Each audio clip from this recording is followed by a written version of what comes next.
And to that piece of lieutenant that's always on his podcast, bashing us, him.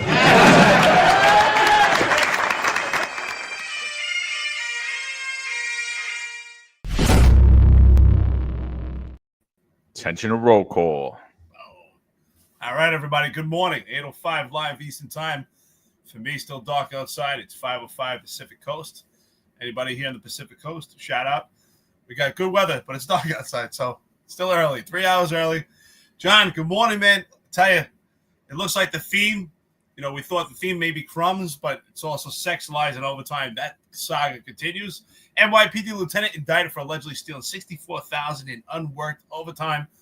First thing that came to my mind is what we talked about was we were wrong this whole time. We thought John Shell was the fall guy, but nope. Looks like they found themselves a fall guy. This lieutenant, he's the fall guy. What do you think? I mean, listen, I'm not excusing anybody that, from what I'm reading, it doesn't sound like he's an angel by any stretch of the imagination. It doesn't sound like there isn't severe penalties that could include possible financial fines, possibly even criminal charges.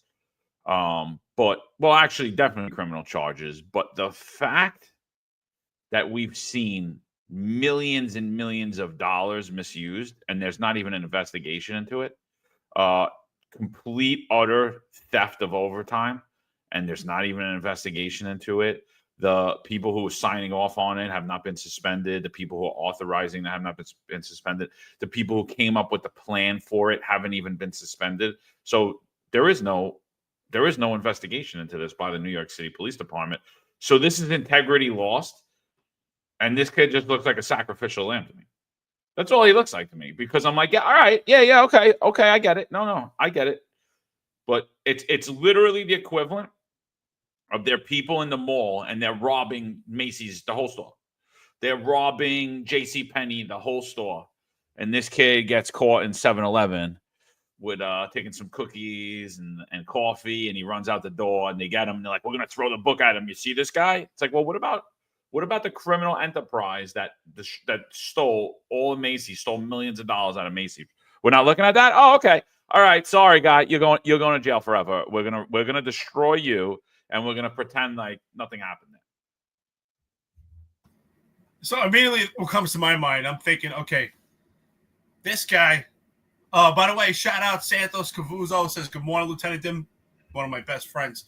Outstanding. Shout out, brother. Good morning. You got friends? I got a couple left. I thought I was the only person that liked you. It's not a long list, but when you hear most complaint cop, I don't know. But yeah. You know what it is?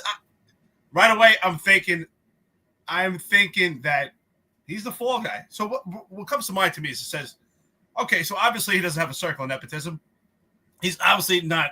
He must be part of general population. But then when I look at his pedigree here and his bio in this article, where it says that he's working in a major case squad. So I'm just curious how he became the fall guy. Maybe he pissed somebody off. But clearly what's going on here also, to me, is a clear indication that the NYPD is in cahoots with the DA's offices, which we always knew. But to me, it's clear because I looked at this article and I'm saying, okay, the title is kind of sexy, right? $64,000 in unworked overtime. Well, if he's being arrested for $64,000 in overtime that had to be stolen to actually perform this overtime, well, then you have about 500 other people on a list that haven't been investigated yet. And if he stole $64,000 in overtime, how much did these other lieutenants take? I mean, Lieutenant John Brennan, I'm not trying to get the guy arrested, but he's got far more work hours than this lieutenant. How did he perform all those hours? How did he drive John Shell all those hours? Did they never stop? Did they never sleep? Did they just kept driving Monday through Sunday? No one took any days off? I mean, come on. Clearly, he's the fall guy. I'm not condoning stealing. I'm not condoning lying. I'm not condoning criminality. I'm not condoning a lack of integrity. We need integrity. But I don't like the fact that he's the fall guy right now. And to me, it looks like they're reaching a little bit. Some of this overtime was performed at home. I mean, what about the security detail we spoke about the other day, where cops are working from home? They're still on overtime.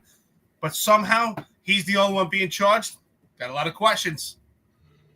No, I'm totally with you, dude. Like, where's fair but equal treatment, and it doesn't appear to be fair and equal treatment. If you're in that circle, obviously Fabrizi's not in that circle.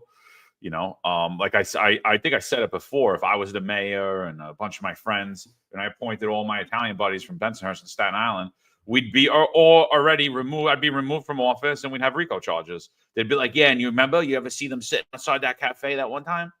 And they were sipping espresso, and it's like, there is not fair but equal treatment in the New York City Police Department when it comes to discipline, when it comes to investigation.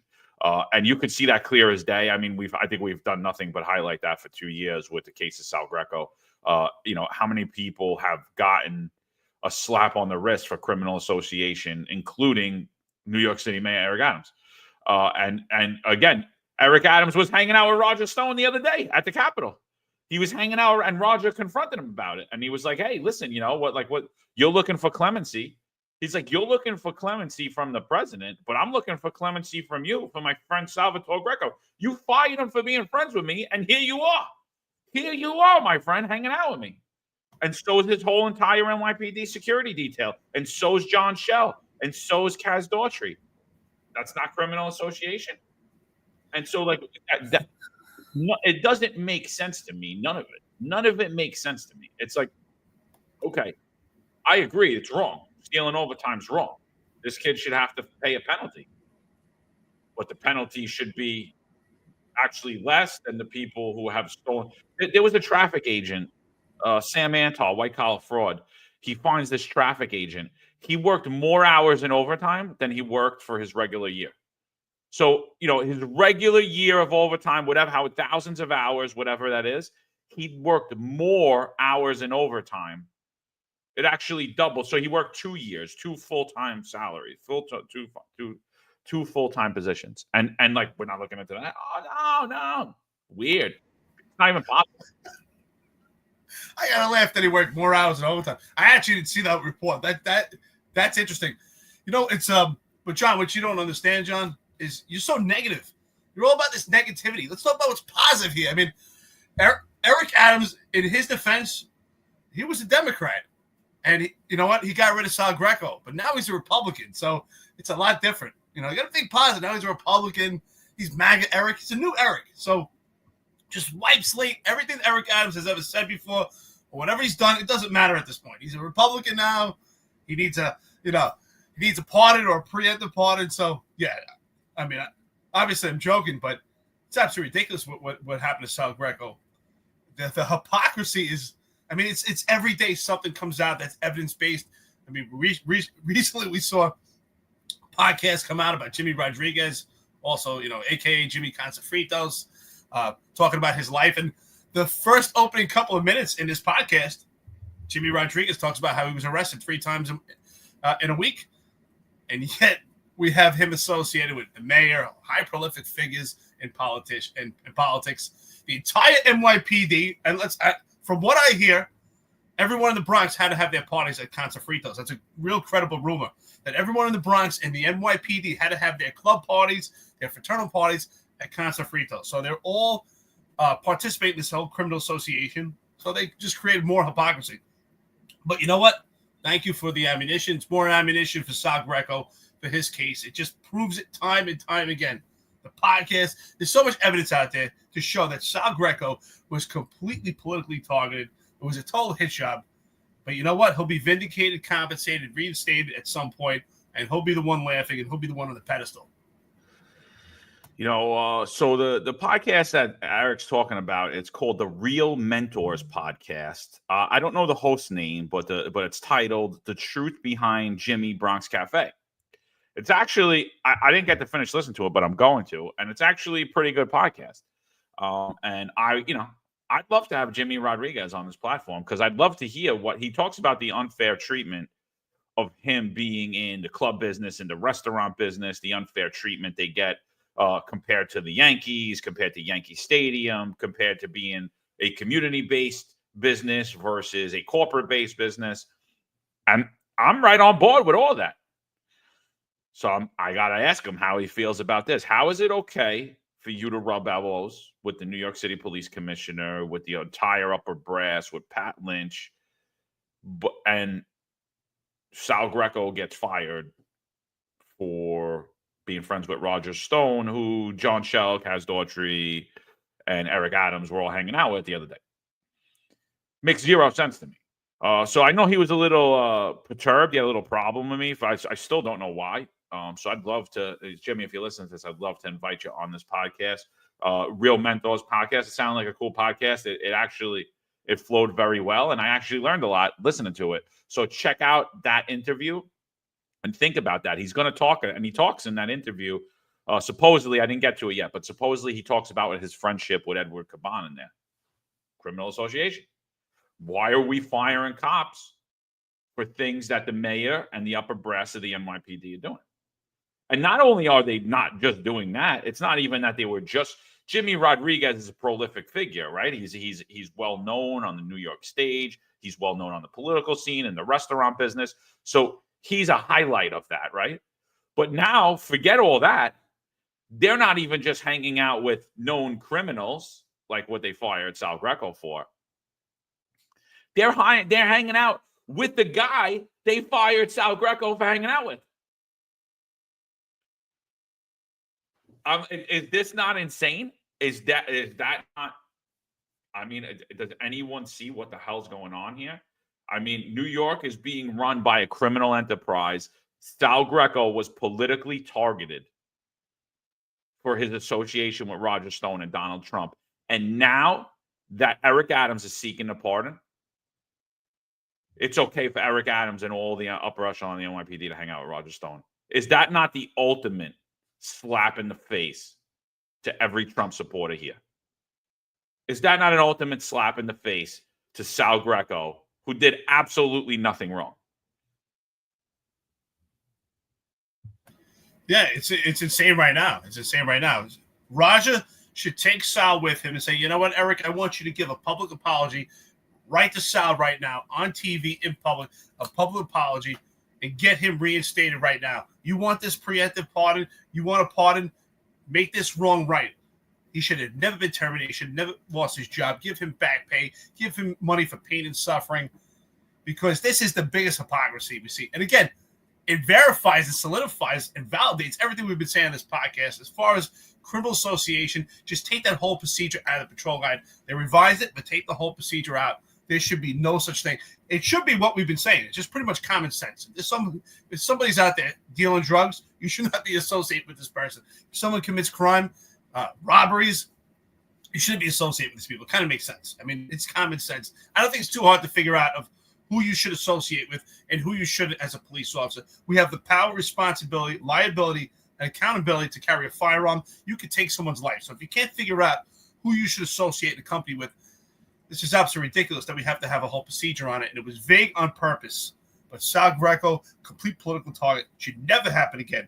We've seen so many wrongs. The mandate, absolutely wrong. Complete hypocrisy. Violating the law. Sal Greco, complete hypocrisy. And that's what we have here. So, but back to what we're saying here. Let's get on this lieutenant here. $64,000 overtime is alleged that this particular lieutenant stole. And to me, that rings bells, because I say to myself, you know, we looked at this overtime list constantly. You can look at New York City open data. You can see the overtime performed by members of the service of the NYPD. And clearly this lieutenant is not at the top of the list.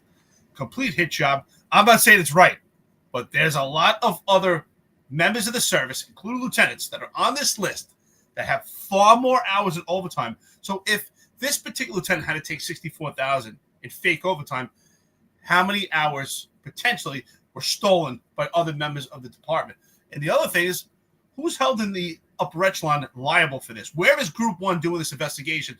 How is this particular lieutenant complicit on his own in this case? I don't see it. There has to be other people involved. And it goes back to what we're saying. It's almost as if we had 10 people commit a burglary and they all come out and no one gets charged, but one guy that happens to have a sweatshirt on him, he's the only one that gets charged for the entire burglary. And that's what's happened with this lieutenant. The upper echelon is not being held accountable. So you know what? Under Tisch, nothing has changed. This corruption has exposed itself. It's not that Tisch is exposing corruption. Tisch is we'll get into her a little later, but she's I don't know where she is.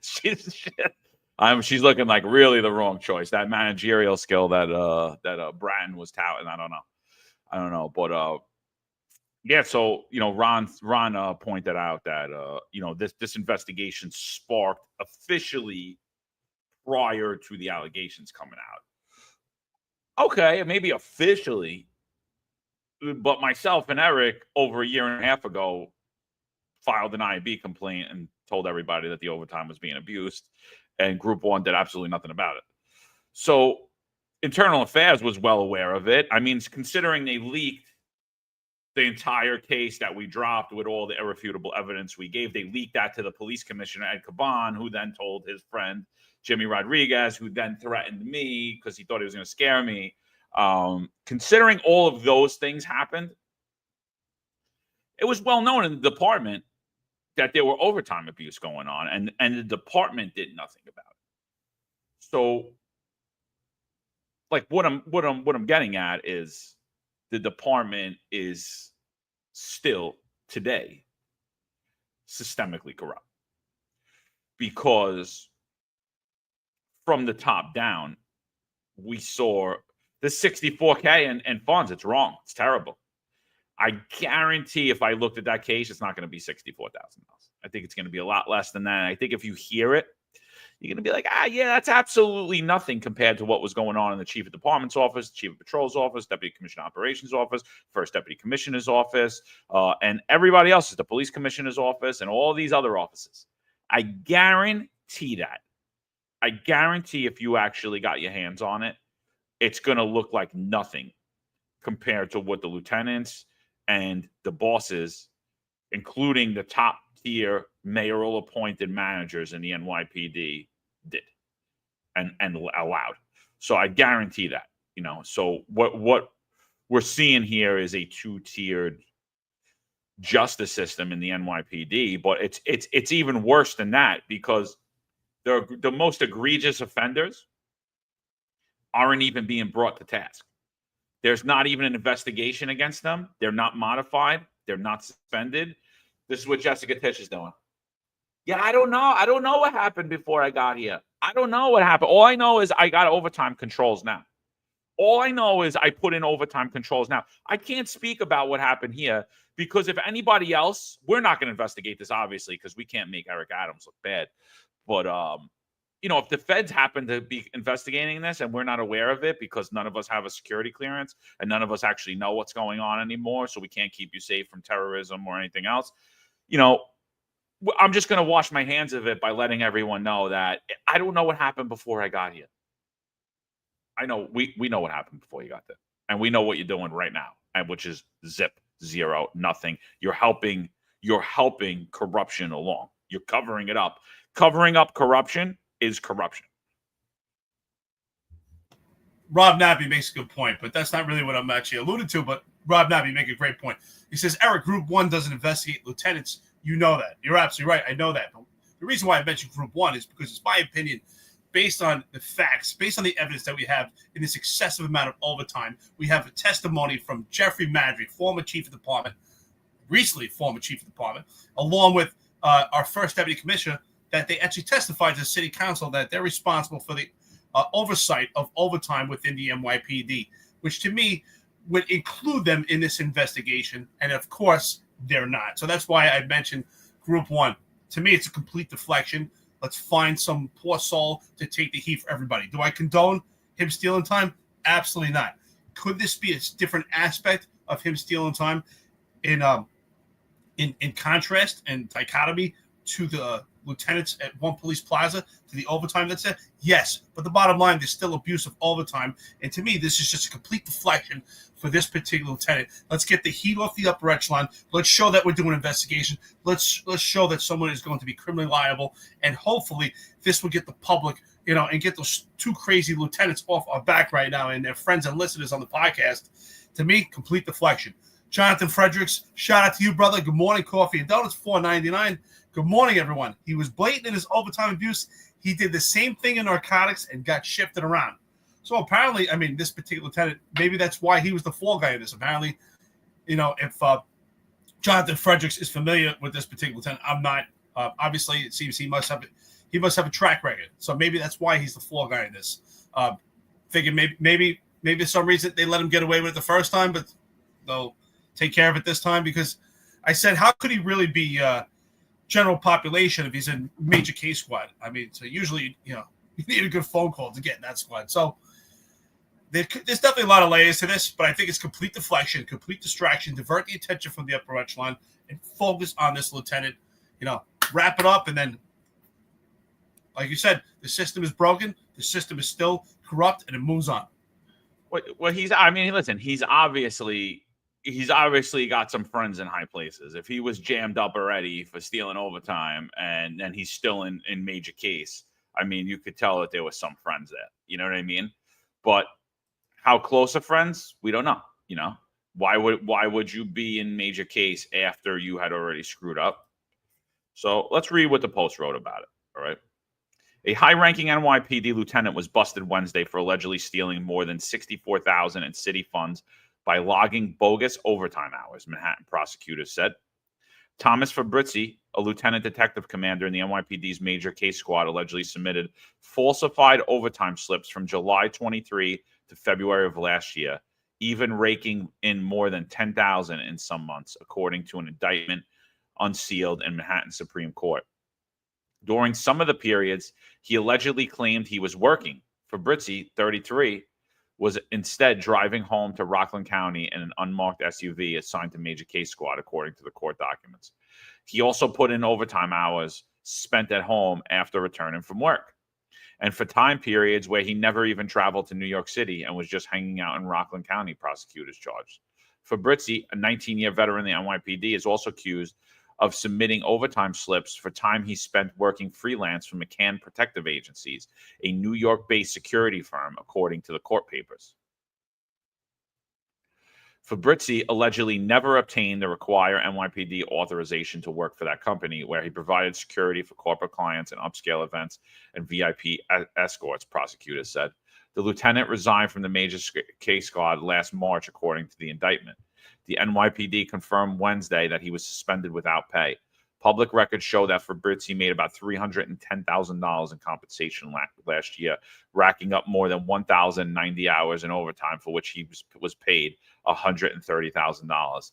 Fabrizi faces charges of grand larceny, falsifying business records, and defrauding the government, according to the indictment. He pleaded not guilty and was released on his own recognizance. His next court date is scheduled for April 8th.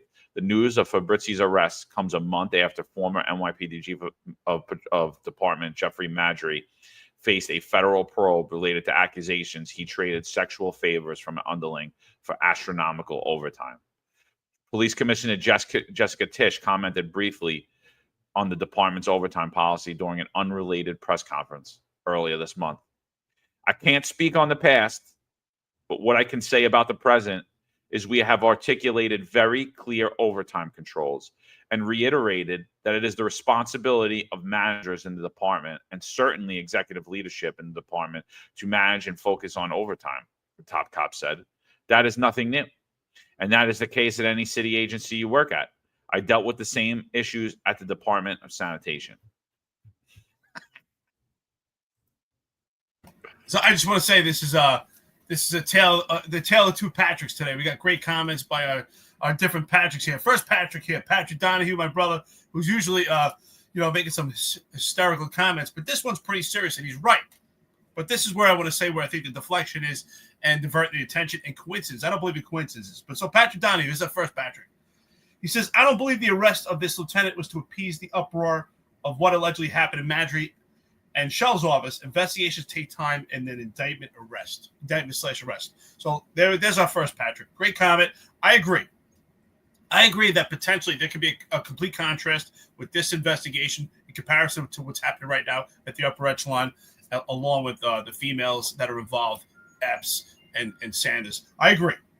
But I do believe that the timing of this arrest is impeccable. And I think the coincidence of him being arrested now is where the deflection is. I think they took the opportunity. Here's a case that has nothing to do with what's going on with the upper echelon, but let's make the arrest now and let's appease the public at this point and try to weave this in to say that this is part of the corruption probe. So I agree with you. I agree, right? Because that article that came out was by Rocco Pascandola, in the Daily News. That was out in April. I think it was April 24th of 2024. So almost a year ago. And the arrest came out now. So I don't believe in coincidences, but the timing seems impeccable to me. Now, our second Patrick here, good friend to the podcast, of course, my good friend here, Patrick Jordan. Patrick Jordan says, I looked, and he's a former sheriff in LA County. And, Patrick Jordan speaks very highly, and his experience reflects when it comes to leadership. He says, I looked at overtime reports every month as a chief. These overtime scams can only happen if the chief failed to do their job or they were in on it. That's our point. That's why, Rob Nappy, I mentioned Group 1, because to me, in order for this overtime to actually occur and for it to actually be so excessive and actually be allotted, well, there has to be other people that are complicit, especially in the upper echelon. So I agree with you, Patrick, especially you're a chief. You know that there are so many checks and balances. And that's why when we heard this testimony by Tiny Kinsella, along with Jeffrey Madry, it made sense. Okay, to New York City Council, there's oversight, and it's by the upper echelon, and it's by the chief of the department's office, and specifically by the first deputy commissioner that oversees overtime. I mean, you had one job; they had to be complicit. So, like I said, the tale of two Patricks. You guys made some fantastic comments. I agree, but the timing's impeccable. And again, for Group 1, I think Group 1 has to be involved in this investigation, and I think it's complete deflection to find this lieutenant at this time. No, I think it 100%. It's too it's not a coincidence, right? It's not a coincidence. Even Pat Donahue here says the real question was the lieutenant's modified suspended March 2024.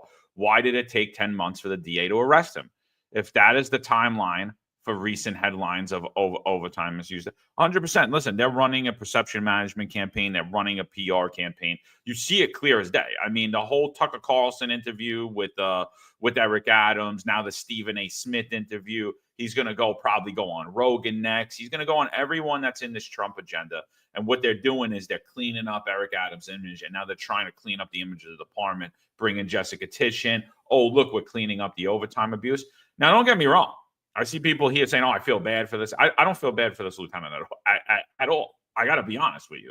He's got a great job. He's making a ton of money. I had a similar great job and made a ton of money too. I never stole a dime. I actually had hours I worked in the police department that I never was compensated for. And people will say I'm an idiot. Okay, that's fine. But I have my integrity. I have my integrity. I wasn't at a security detail working, getting paid, and then double dipping, putting in for overtime or pretending like I was at work. I never did any of that. When I was at work, I was at work.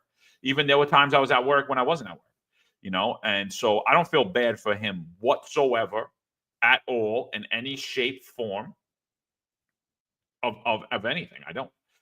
And it just further shows the complete corruption that is occurring in the New York City Police Department, that's allowed to occur in the New York City Police Department. Because here we have this lieutenant who was already found to be misusing overtime, was already transferred out of narcotics, finds his way back into a detail, has a take-home car, is promoted to the rank of lieutenant commander, is in the major case squad, is logging all these overtime hours, is in charge of vital investigations in the NYPD, and he's at a security job, working there, getting paid, getting overtime, essentially stealing taxpayer funds. And he's been on, and Patrick Donahue just brought it up, he's been on the books for 10 months. He's receiving his due process, right? I didn't get any due process. Marlon Bethel didn't get any due process. Mark Robinson didn't get any due process. Oh, and what were we accused of?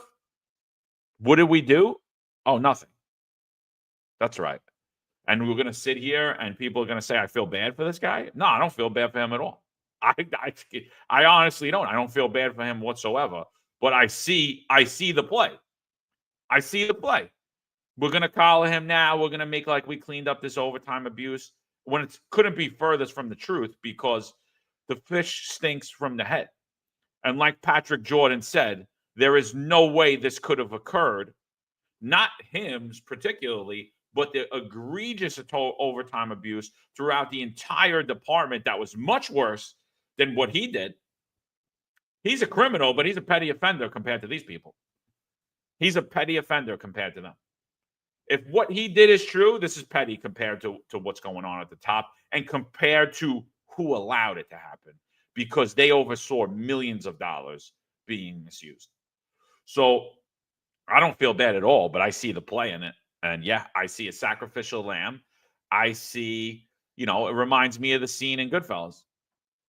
It reminds me they all go to Lufthansa Heist, and now bodies are showing up everywhere for months. People are showing up in the freezer, Stacks, they take the coffee to go at Stacks' house, and that's basically what's happening. They're trying, oh, no, it wasn't us. It was them. I didn't know. How could I possibly know what's going on in my office? I'm in charge of 35,000 people. I can't know the people that work directly for me. How could I know? I don't know. Johnny is spot on, because that stupid idiot shows up when she's got a beautiful fur coat in Goodfellas, and he's got a pink Cadillac. What are you doing? What are you doing? Get a little flashy here. Come on. No, but all kidding aside, you're spot on. I agree. Listen, I don't feel sorry for this lieutenant. He's a grown man. He's in a great unit. He's clearly making overtime already. You're in Major K Squad. I just think this is greed. But I do feel bad that he's become the poster boy fall guy for. I mean, clearly, if he stole 64,000 overtime, how much overtime was stolen by many other people that have fought, that just on the appearance of it, right? If you have Sam Anton break out some numbers, it's far more egregious, right? So, but I also want to say, listen, shout out to our friends and listeners on the podcast. Some of these comments are so good today that I probably could. I don't even think John and I even need to talk. We just read the comments, because there's a lot of, we're heavy on leadership today in this chat, John. I mean, we got some great insight here. Patrick Jordan, we got Ron Layson, Rob Lucas, Patrick Donahue, a lot of guys with a lot of experience here and understand there's checks and balances. Rob Nappy, so you guys have been there where there's checks and balances, and I think that's why you guys are making such good comments here, because you understand you were in those positions where you had to oversee and make sure that there's integrity in your unit, right? Because once you lose that integrity unit, you lose your own credibility also, and there's a complete breakdown in your own unit. So let me read some of these here. If I can find them again. These things are on fire today. Here we go. Ron Layson. Patrick Jordan says, greed at the upper ranks invites greed at the lower ranks. You're absolutely right? You set the example. It stems through the entire department. Just right here, Mikey G, Metal Detective Long Island says, okay, John, you're right. That lieutenant got greedy. Absolutely, he got greedy, but he's not the only one that got greedy. There's a lot of people that got greedy, but he's now the fall guy. There's no coincidence that while the scandal is at the height in the public right now, and all the eyes are on Jeffrey Madry, that this lieutenant is being arrested almost a year after it was in the papers. I mean, there was in the papers in April. So when this actually started to come to light, it's probably about February, March. We're talking about almost a year already. What other comments? They're just fantastic here. There was something here by Ron Layson. Ron Layson. There is a lot of checks and balances before it gets to the chief's level. Absolutely, I agree.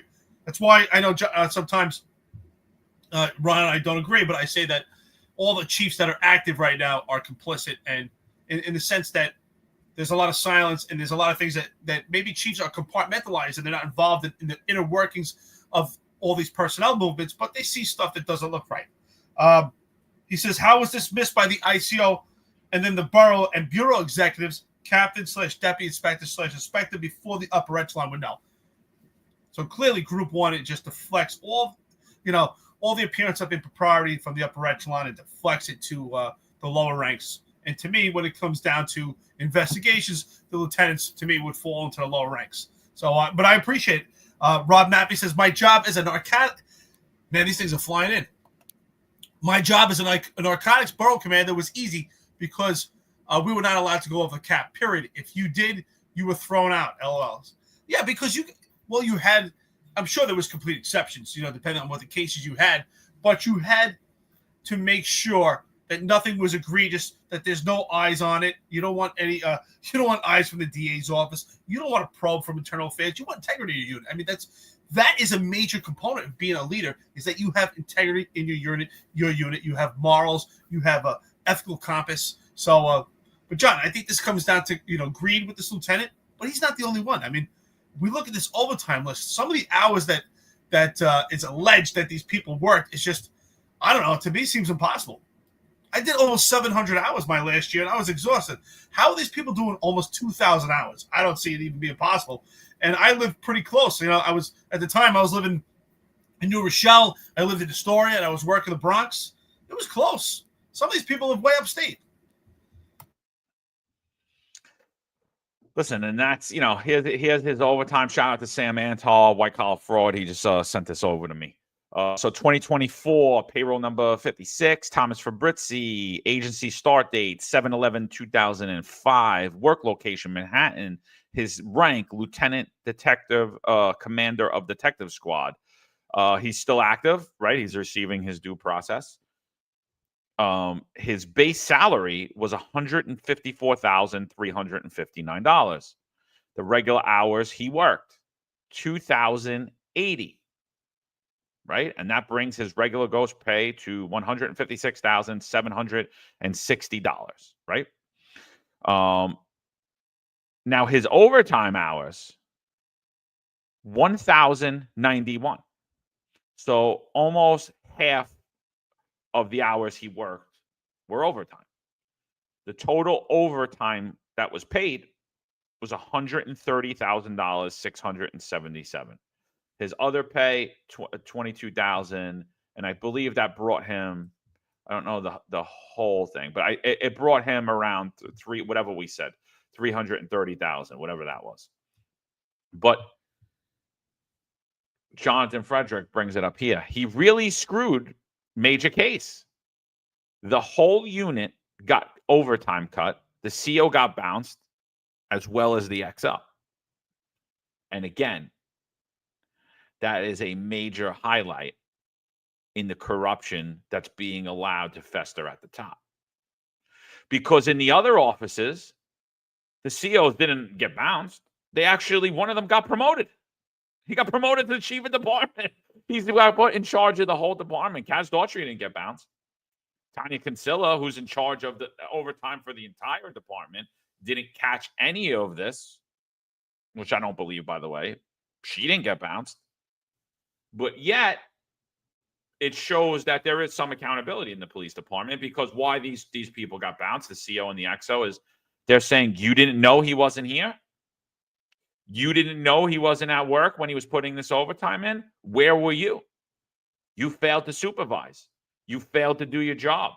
You failed to understand what was happening. What was their excuse? Oh, I'm busy taking care of these cases. I don't know what's going on in my own office. Like is the case of the chief of department, chief of patrol, deputy commissioner of operations, first deputy commissioner, police commissioner, right? Is that the excuse? Because it sounds like it's an excuse only when you're mayoral appointed. So I don't feel bad for anybody. I'm just saying right now, the NYPD has big integrity problems. I've been screaming about it from the mountaintops for 3 years, how you could turn a blind eye to illegal actions, how you could turn a blind eye to cops not receiving due process, not being allowed to get civil rights, separating people, treating people as if they're dirty, telling people that they're disease spreaders, when you people are just as guilty as all of us. And I've been saying it for 3 years, that if you allow this to happen, corruption is going to fester in the New York City Police Department, because the people that turned a blind eye to all these illegal actions are being rewarded, and the people who've exhibited integrity are being forced from the NYPD. And everyone said I was wearing a tinfoil hat, and bam, look, the department's systemically corrupt. 4 police commissioners later, the department's still systemically corrupt. Listen, this is just a rumor. It's just alleged. But I also hear from several credible sources that the CO of this unit was also doing paid detail while present for duty in the squad. So this is things that I hear about the squad. Like I said, I think that Patrick Donahue is right, that this completely could be a complete separate investigation, have nothing to do with what's going on with the upper echelon right now, have nothing to do with this particular sex scandal. I agree. Clearly, we just look at the surface of this, it doesn't appear to be related. But what is related is the timing. The timing of this arrest is impeccable. It's impeccable for deflecting. for the flight today. Patrick Donahue just puts, I just tuned into 770, and they know Lieutenant Fabrizi for years, and he's a stand-up guy.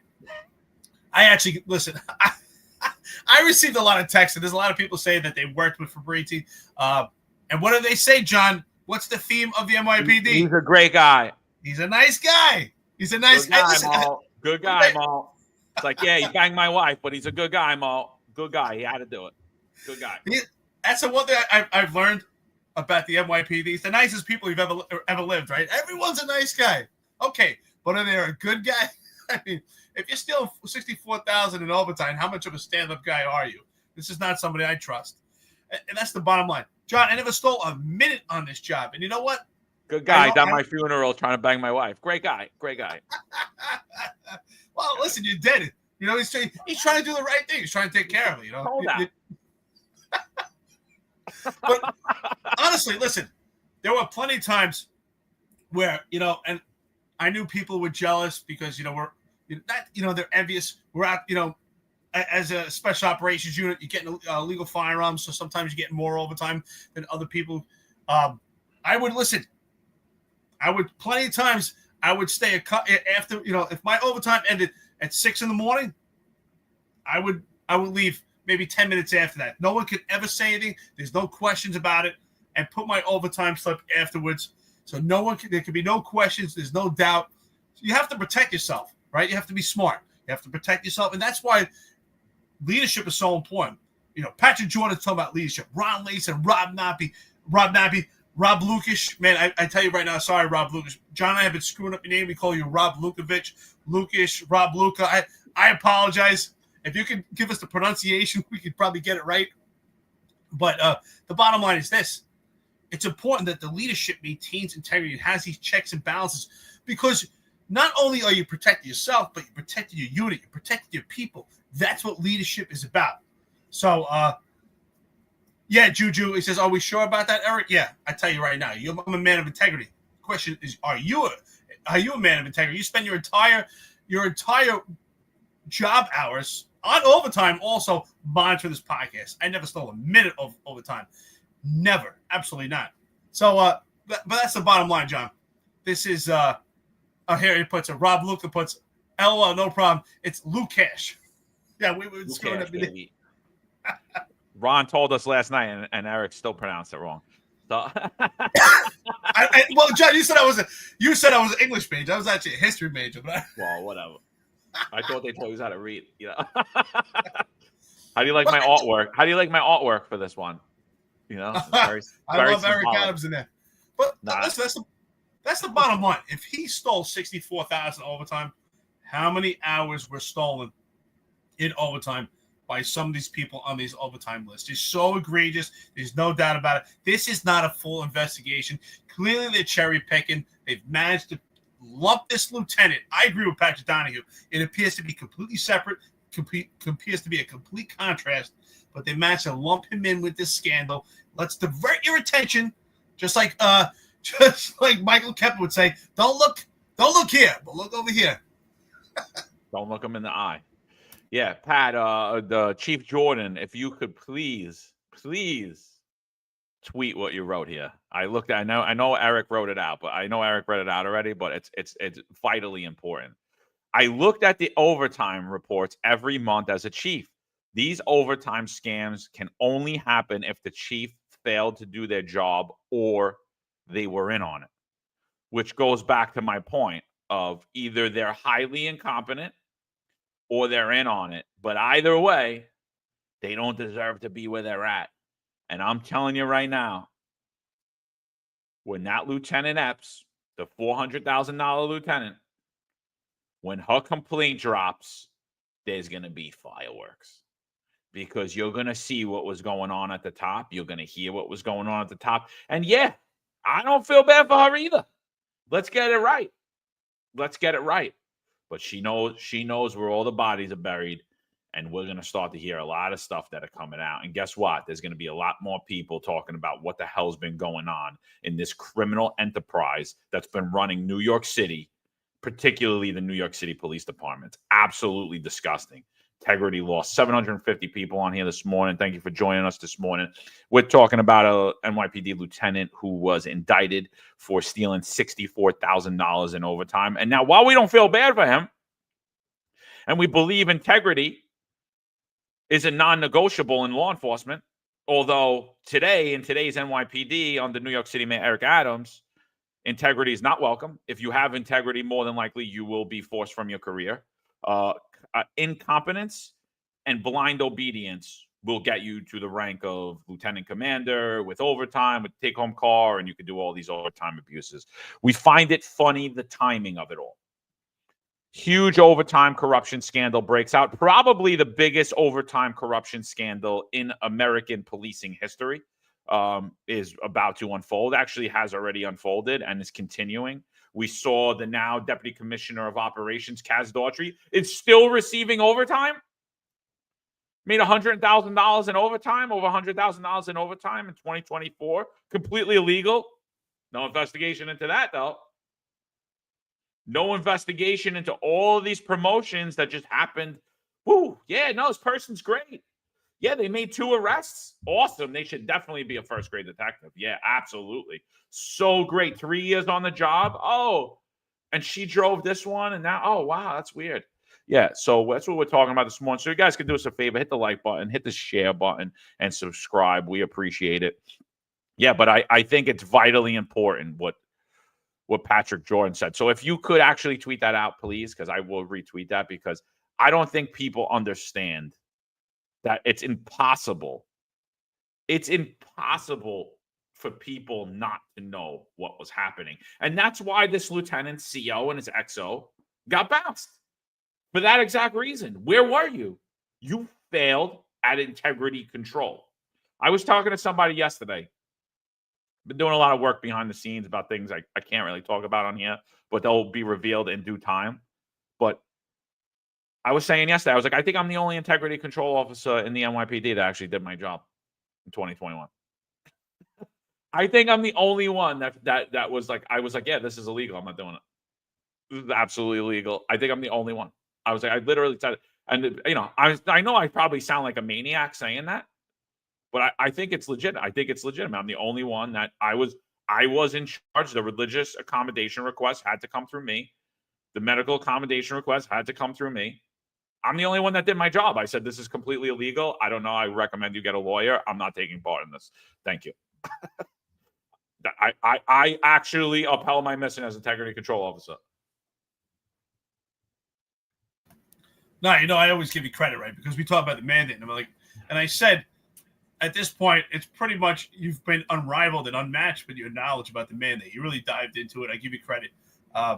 So, you know, with that being said, let's talk about being complicit, right? And how do things like this happen, right? We've heard many years from former Chief Campese, who was in charge of internal affairs, this ideology that if you get a free cup of coffee, it's going to open doors to a life of crime in the NYPD, corruption, which is truly not the case.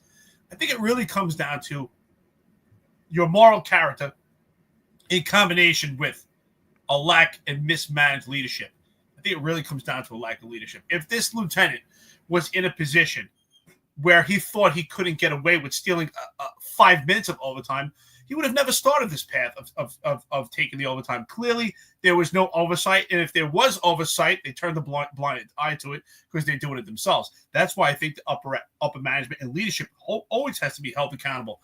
Because if the leadership and the checks and balances were there, just as we hear from our friends and lists on the podcast, you know, pure leadership right here. Patrick Jordan, Ron Layson, Rob Nappy, Rob Lukash. I think I got that right this time.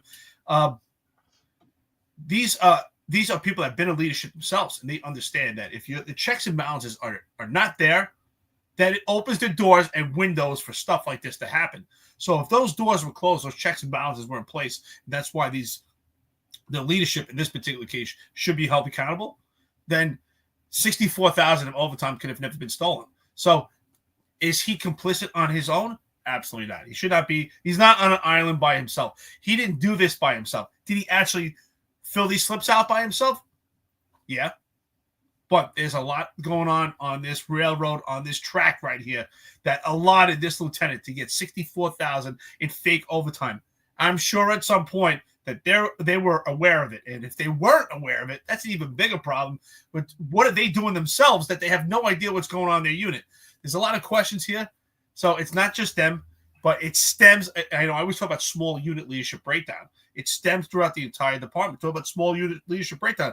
Who's in charge of it? We have a commanding officer. And then who's in charge of that commanding officer? And then who's in charge of that guy? And then ultimately up to the first deputy commissioner and the chief of department. Small unit leadership breakdown, and everyone's accountable and should be responsible and liable at their position in leadership, especially when we have corruption. This is mass corruption. This excessive amount of overtime that was stolen from taxpayers, stolen from New York City. Thanks, Chief. He tweeted it. I've seen it.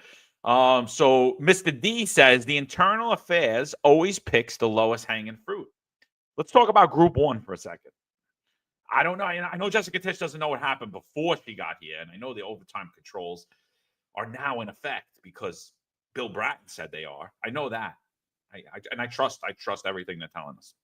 Not at all, but let's talk about that for a second. Group 1. So Group 1 investigates not only executives, which are captain and above, and they investigate them for the stupidest things possible. If a captain loses a parking plaque, automatic notification to the chief or deputy commissioner of internal affairs, that sparks an investigation, like anything that could happen from an executive up. But they also investigate a lot of other commands. Major case may be one of them, maybe not. I'm not sure. I don't remember exactly who goes where, but they investigate a lot of other units. But they get a lot of stuff with legs that involves chiefs on this job. A lot of allegations of criminal activity and police misconduct involving high-ranking chiefs on the job. And those they spark investigations because sometimes they have no choice if they can't shit can it. It's a term for throwing that case away. So in those cases, when you look at those cases, how they stemmed from an allegation of a chief or a high-ranking mayoral appointed or politically appointed manager, because we have no leaders in the New York City Police Department no more. And believe me, we don't have any chiefs either.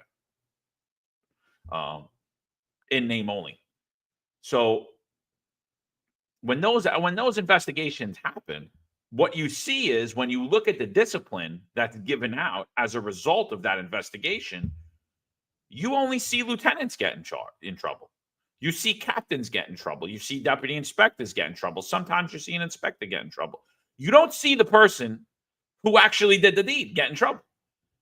And it's really disturbing to me. It's a disturbing trend that I witnessed firsthand, and it's a disturbing trend that remains today because we saw it clear as day.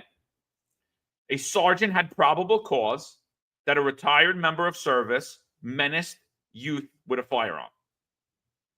Chief Jeffrey Madry steps in after that person was arrested based upon the probable cause that sergeant had. Chief Jeffrey Madry steps in, has his friend released from the cell. He walks there as the chief of community affairs. He walks in the prison. You're releasing my friend. The arrest gets voided. Parents of the youth file complaints. Who gets in trouble? The sergeant. What happens to Jeffrey Madry? Nothing. He's allowed to continue his on-duty booty, and nothing, absolutely nothing happened to him whatsoever. And I know what happened to him. Oh, was he studying at the police academy for like a year and a half to become an attorney while he was getting paid? Oh yeah, that's right. Because you could do that, right? You could show up to work and just study at work. You don't actually have to do your job, right? John, you're spot on. I agree with you, right? It's more deflection from these investigations, from the upper echelon, and somehow it's always the low hanging fruit that pays for it. When we say the low hanging fruit, it's the rank and file. We see it time and time again. John, you and I were talking about this before we even started the podcast. I remember we were talking about this, how internal affairs just deflects everything from the upper echelon, and someone pays for it on the low ranks. When Group 1 does their investigation, they're investigating a captain, they're investigating an executive. Somehow, some cop or some lieutenant in part of that investigation is getting disciplined. How do we get to that point? They have to justify their overtime, justify their existence, and ultimately, they've proven to be henchmen for the upper echelon of the police department, henchmen for who's involved in nepotism, henchmen for, and now, in the past couple of years, our new tier number 2, the khaki pants. This is what we see in general population pays for it all. General population takes the entire burden for the police department to protect the upper echelon, nepotism, those that are close to the king part of the circle. It's absolutely ridiculous, John. You're spot on, man. It's disgusting. Frankly, honestly, I'm just tired of seeing it. And at this point, I hate to say it. We've sounded the horn for over 2 years. Our friends and listeners here on the podcast have some great, valuable information, pure insight to active and retired law enforcement, civilians that care. We have people all over social media that care. Is anything after this actually going to change? I don't know. I wanted to change. I know you wanted to change, but it doesn't appear it's going to change. Tish is a complete patsy for Eric Adams. Eventually, when this ship goes down, she's going to take the blame for it. She doesn't realize it. She's giving the appearance right now, right? Sal says she's a puppet for Eric Adams. I agree. And I say she's a patsy. The reason why I say she's a patsy is because right now it's an illusion that she's cleaned up corruption. But I think when everything goes down and it's just completely tarnished, she's going to be a patsy because she's going to be a scapegoat, and she's going to be the one that takes the entire blame for not fixing the problem. I see more of the same. I don't see anything changing. So you don't think that the overtime controls are going to work? Oh, yes. The overtime controls that we had in place for 40 years? Oh, those ones? Oh, you reinstituted them? Oh, wow. Wow, you guys are innovators. Bill Bratton's an innovator. There goes that negativity. Innovator, that's thing, So yeah, I mean, listen, I don't think we need to spend all day. If to the lieutenant, if you're listening to this, you're welcome to come on the podcast whenever this debacle's over for you. I personally think you are going to be the fall guy. I'll be honest with you, I don't feel bad for you. Nobody felt bad for me. You didn't feel bad for me. You didn't feel bad for Marlon Bethel. I don't feel bad for you. I wouldn't have did what you're being accused of if you did do it. If you didn't, whatever. But I don't think that, we saw all of the egregious amounts of overtime that actually trump yours and make yours look Mickey Mouse. And what you did actually look Mickey Mouse. I don't think they're going to be held accountable. And I ultimately think that you are. And unfortunately, that is just the reality in a systemically corrupt organization. It's literally the equivalent of what we're seeing now. You're seeing a criminal enterprise being run by the worst mayor in New York City history, the most corrupt mayor in New York City history, the first indicted mayor in New York City history, the first mayor to have 4 police commissioners in one term. You're seeing him basically throw every single person under the bus to save his own skin. And what's going to happen is those people that he's throwing under the bus are also throwing their people under the bus to save their own skin. And you're one of those people. I agree. You're right, John. I mean, I can't disagree with any of that. VSS Ventores, shout out to you. Coffee Donuts. Here we go. $10. Thank you so much. There's no integrity in a den of thieves. Speaking of, Den of Thieves Part 2 is out. This is just one more example of weak and undisciplined people and cannot resist temptation if not outright rejected. The dark side of human nature. You're right. Well, pretty much if you can get away with something, you will. That's why I always say, and I've learned this my entire life, and I live by this. Discipline is not doing the right thing when your boss is actually standing over you. Discipline is doing the right thing when no one's looking. But how does discipline actually get implemented and administered? By having a system in place with good leadership. You have good leadership and good integrity.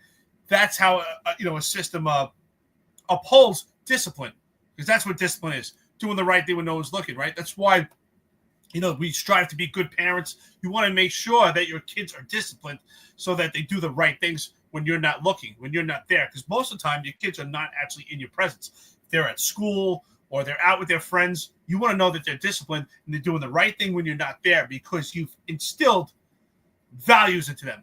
And that's what we expect from leadership, right? We talk about Patrick Jordan here, Ron Laser, Rob Nappy, Rob Lucas, people in leadership that understand that you have to instill that discipline in you. And how does that discipline get instilled? By having morals. Clearly, you are men of morals and values. That's why you're friends and listeners to this podcast, because you're men of morals and values, and you want better. You know what it's like to be in leadership position, and and there's no doubt about it. What you're seeing right now is not an example of good leadership. It's a complete stain on the work that you guys did for the police department, and that's why we have to make it better. And that's why I say I want change. But could there be change under Eric Adams? Absolutely not, because the bottom line is he's still the de facto police commissioner, while he has Kaz Daughtry, kind of like a mini-me, running around and actually running operations. And ultimately, Jessica Tisch, she's a patsy. She's a puppet, just like Sal Greco says. But really, when this ship actually continues to go down, she's a patsy. 100%. Mullen says, what's curious is when you do a search for NYPD overtime scandal, Lieutenant Fabrizi will now show up instead of Epps. Perception management, my friends, perception management. Eric Adams is MAGA. He was fighting for you during he was fighting for you during the border crisis. You know, he wasn't calling all these people, telling them to come to New York. None of that happened. None of that happened. That was all that was John McCarry's imagination. That guy's losing it. There's something wrong with him. He's got to go sit in this with his tinfoil hat on. And those things never happened. He's MAGA now. He's great for New York. Crime's going down in New York City. Don't worry that violent crime's up over 20-something% since Eric Adams took office. Don't worry that all crime's up over 20-something% since Eric Adams took office. Don't worry that transit crime's up over 20-something% since Eric Adams took office. And don't worry that violent crime in transit is also up over 20. Because if you just take away the pandemic years, and then you take away a few other months, and then you remove some crimes, we're at or near historic lows. So I think Eric Adams is doing a great job. And anyone that says different is a racist. That's all I got to say. You know what, John? You're really negative and you live in an echo chamber. That's what's really going on here. Juju's got some funny comments, I guess. Juju, it's nice when you're back from D.C. and you actually have, thank God you're back on the job in One Police Plaza, nice and warm, where you can spend your time monitoring this podcast. And Stephen S., it's kind of religious, but I think you're right. He says, and no coveting. You're right. I mean, because they want possessions, because it's about greed. I mean, at the upper echelon, I think it's complete greed, right? They've turned it into a criminal enterprise. It's almost like it's their money, it's their department, it's their cars. They can do what they want with it, and then this lieutenant just pays the brunt of all of it. Am I excusing him? No. By no stretch of the means am I saying, hey, you should go out and steal overtime. You should put overtime subs for overtime you're not there or you're working from home. Absolutely not. But to be the fall guy for all this, that's insane. So what we should be seeing right now is 500 other people being arrested. There's no way he's the only one that took fake overtime. The amount of hours that we see on this list, it's just impossible. It's just impossible. So that's my question here. I get it what Patrick Donahue is saying, brother. I love the stuff that you put out here. And you're right. This is a complete separate investigation. It's almost a year ago. But if that's the case, do you think, Patrick Donahue, do you think there's an investigation going on right now? So let's just say, okay, let's say this, this has nothing to do with what's going on in the upper echelon. Do you think there's an active investigation going on for the upper echelon, for all this excessive overtime, for the people that are on this list by internal affairs? Because if there's an investigation, is it done by FED? You're shaking your head because I agree with you. The answer is no. Nah, so I mean, there may be an investigation, but there's actually no investigation. It's probably an OG case. Like, I know we're just gonna have your sergeant just sign off on it. Just say they didn't do anything. Okay. Am I gonna get promoted now? Okay, I'm gonna get SDS. Slight Down syndrome in Group 1. SDS, LSA. I'm not gonna say what that stands for. I can't. What I'm gonna say is too bad. But yeah. So let's look at let's talk about Jessica Tisch a little bit. Let's talk about Eric Adams. Let's go to the border crisis. Hot topic, unless you're not in the approved narrative or speaking about the approved narrative. So let's see what Jessica Tisch has said. So a memo came out that said the NYPD will not cooperate with ICE. So even though Eric Adams was hanging out with Roger Stone the other day, the man that he fired Sal Greco for hanging out with, and John Schell was hanging out with Roger Stone, and Kaz Daughtry were hanging out with Roger Stone, the man that they fired Sal Greco for hanging out with. And Eric Adams supposedly was fighting to keep you safe during this border crisis, and he was fighting for the people. He was fighting for you guys so hard, and he wasn't. And he didn't leave the Democratic Party. The Democratic Party left him. A memo comes out that now that Tom Homan's the border czar, now that Donald Trump's in office, comes out from Jessica Tisch that the NYPD will not only not cooperate with ICE, but they're going to block ICE. One thing to say, we're not getting involved in that. We're not going to get involved in that. It's one thing to say we're not going to get involved, but it's another thing to say you're actively going to interfere with ICE. So this statement came out from the police commissioner, Jessica Tisch, the manager extraordinaire, the billionaire heiress, and she made this statement. And I think this statement is something that should be discussed in depth. I'm not going to sit here and claim to know all of the laws concerning border invasion. I'm not going to sit here and know immigration law. I'm not well versed in it at all. But this is what NYPD Jessica Tisch said. The fact that a person is present in the United States without lawful authorization is a civil matter, not a crime. This was part of her memo. What do you think about that statement? Well, didn't Tom Homan actually put out a statement when he testified to Congress to AOC saying, I think it was Article 18 or Title 18, I don't remember the exact numbers, that it's an actual crime to jump the border and come into this country illegally. So I think it was pretty laid out and pretty articulate where Tom Homan actually said that it was committing a crime. I mean, again, you're right. This is not our forte when it comes to actually crossing the border, what the crimes are, the titles, and when it comes to immigration laws, absolutely not. But just based on the surface and our knowledge, if we compare it to actual police work, trespassing is a crime.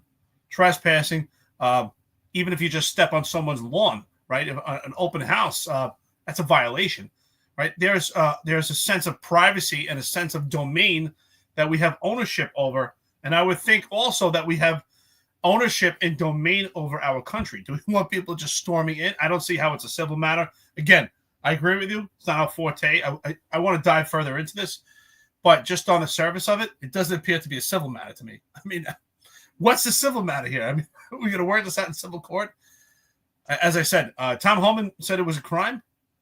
That's what it appears to be. But and even just the wording in itself, right? When we talk about trespassing, criminal trespass, I don't see how this is a civil matter. And I don't think that she has the complete knowledge on this either to make such a bold statement.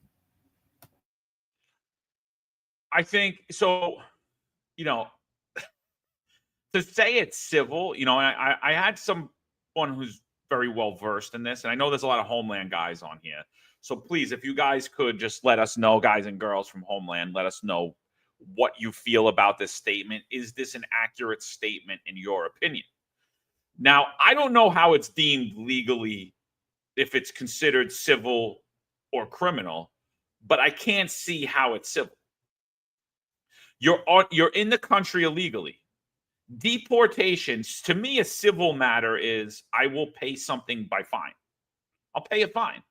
Now, if I don't comply, obviously it could turn criminal, and now I could be arrested, and I'll have people literally take away my constitutional rights and move me physically, right?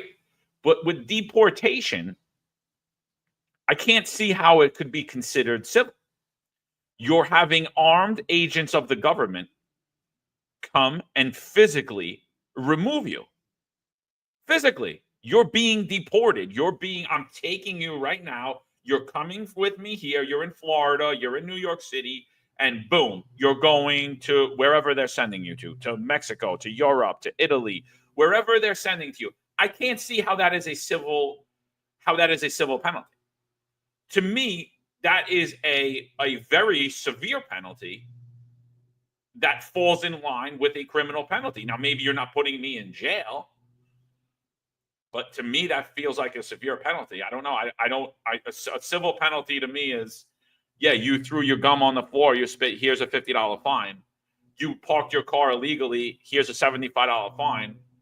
You covered your plate. I don't know, and you shouldn't have. I don't know. These are civil. These are things civil in nature. Actually, if you cover your plate, it's criminal. They're going to lock you up because they need that tax revenue. Don't cover your plate. Right? But am I wrong, Eric? Would you consider that a severe penalty? You're actually being detained by armed agents of the government and being physically removed out of the country. To me, that's very severe, right? We're actually detaining you, or actually saying that you have no rights under this Constitution, that we're holding you against your will. I would think, to me, that sounds very serious. I mean, just on the surface of things, to me, something that's civil in nature is something that can't be resolved. It can't be resolved, and we need potentially to actually have something worked out in civil court, like a landlord-tenant dispute. And I'm talking about something that's relative to police work that most people would understand. A landlord-tenant dispute. That's something that gets, if there's no resolve, gets worked out in civil court, right? Something where there's a dispute, maybe exchange of information, exchange of goods. I think that's something civil. But when you hold someone against their will and they're being detained, to me, that's very serious, right? And I think the wording on its own is validates that it's a crime and not civil, right? If someone crosses the border illegally, we refer to them as an illegal alien. We say it's illegal, right? And usually something that's illegal is because there's no legality for it, means you've committed a crime. I think just looking at the surface and the verbiage of it, to me, it is a crime. Crazy. It's absolutely crazy. Franco says, it's amazing. 6 months ago, they treated Trump and anyone in his orbit as pariahs. Yeah, well, I know one guy, his name's Sal Greco, try and destroy his life. You could even say that the people like Marlin, even though Marlin's firing was also political because, again, it was a lot of people who were Trump supporters were against mandates because a lot of Trump supporters believe in the United States Constitution and the laws of this country. Other people don't, just fact. Sorry for you guys that don't feel that way. It's just how I see things. Now Adams and company are falling over themselves to get anyone to know that's him. Pathetic. I completely agree. So I think that Jessica Tisch is completely off here. Let's see what her boss had to say about all of this. I'm curious. See what Eric Adams. Let's see what MAGA Eric had to say. Oh, look. So here's Eric Adams, 2/23/21. This is Eric Adams. This is how Eric Adams fought for New Yorkers.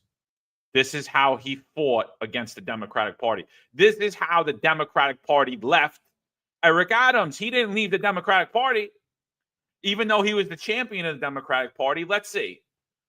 Today, I was proud to join Ye Danis in calling on City Council to revisit legislation that would give non-citizen immigrants legally residing in New York City the right to vote in municipal elections.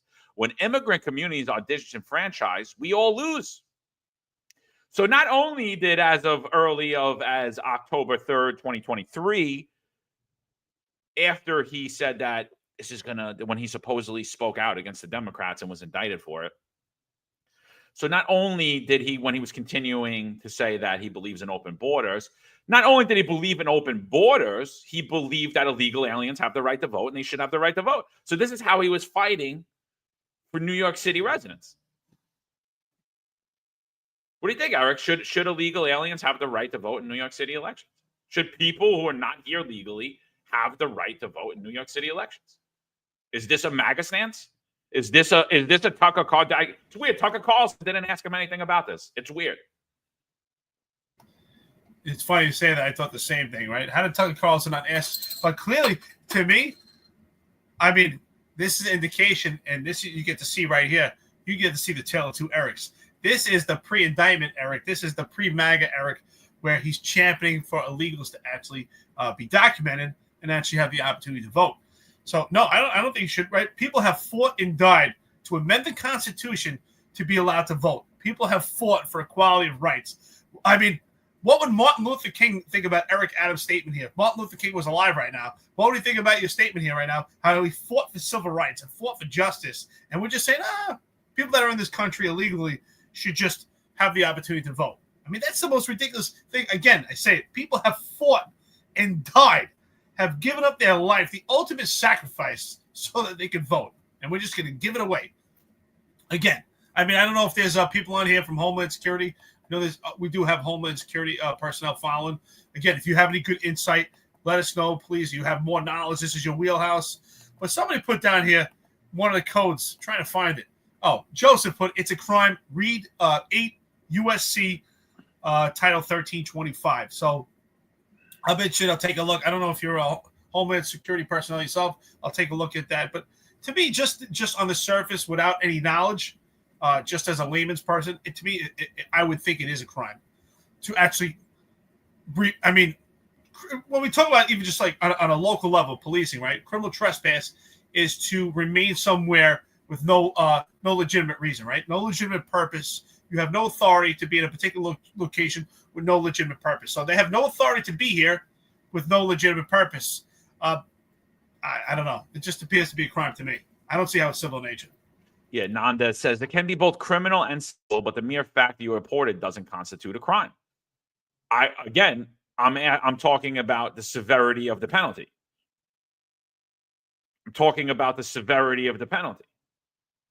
The penalty for being here illegally is armed agents of the government are going to handcuff you and remove you from one location to another. That is detainment. Can you detain someone and move and physically?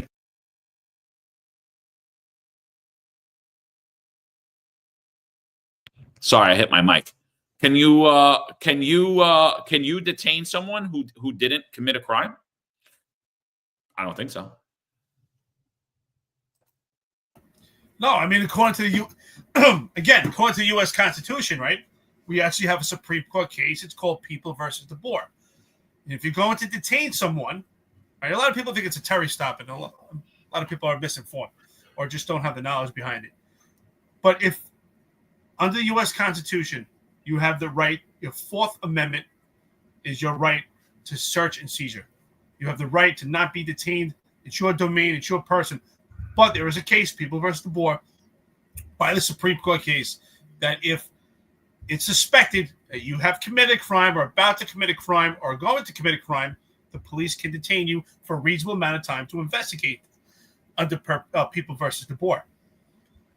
Now, but if you're here as an illegal alien, you do not have those rights afforded to you. But being detained is a very serious thing. We're talking about right to search and seizure. So it goes both ways.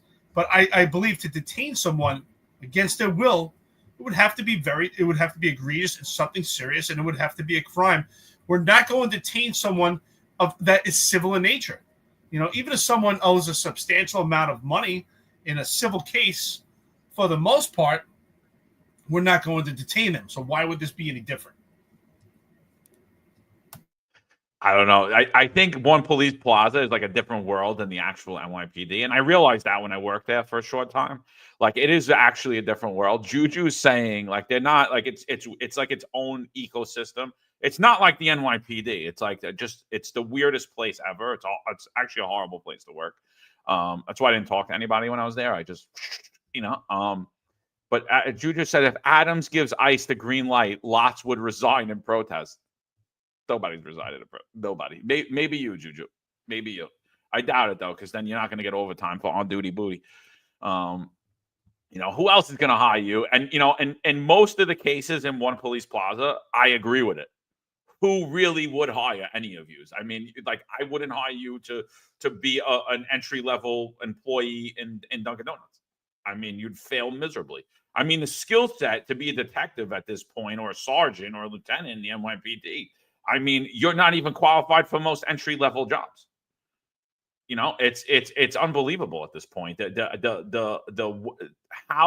What I'm seeing out of this department is absolutely, utterly disgusting. Couple of things, and then let's get to U.S. Code 1325. Couple of things before we get there. Let's just see what else how else he fought for you. I'm grateful to see how many of my mayoral candidates supporting legislation that I pushed for on Tuesday to allow non-citizen New Yorkers to vote in local elections. Here's Eric Adams again. That's him, 225-21. Let's see what else he's got to say about it. Eric Adams said, if we want to empower our immigrant population, give them the right to vote. And Eric Adams tweeted, that was Eric's position nearly a year ago, and it's Eric's position today. right? There's Eric, and speaking in the third person again. Here it is. We should protect our immigrants, period.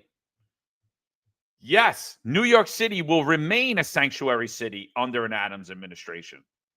Now he's just following the law, people. Eric on NBC. Eric loves Eric.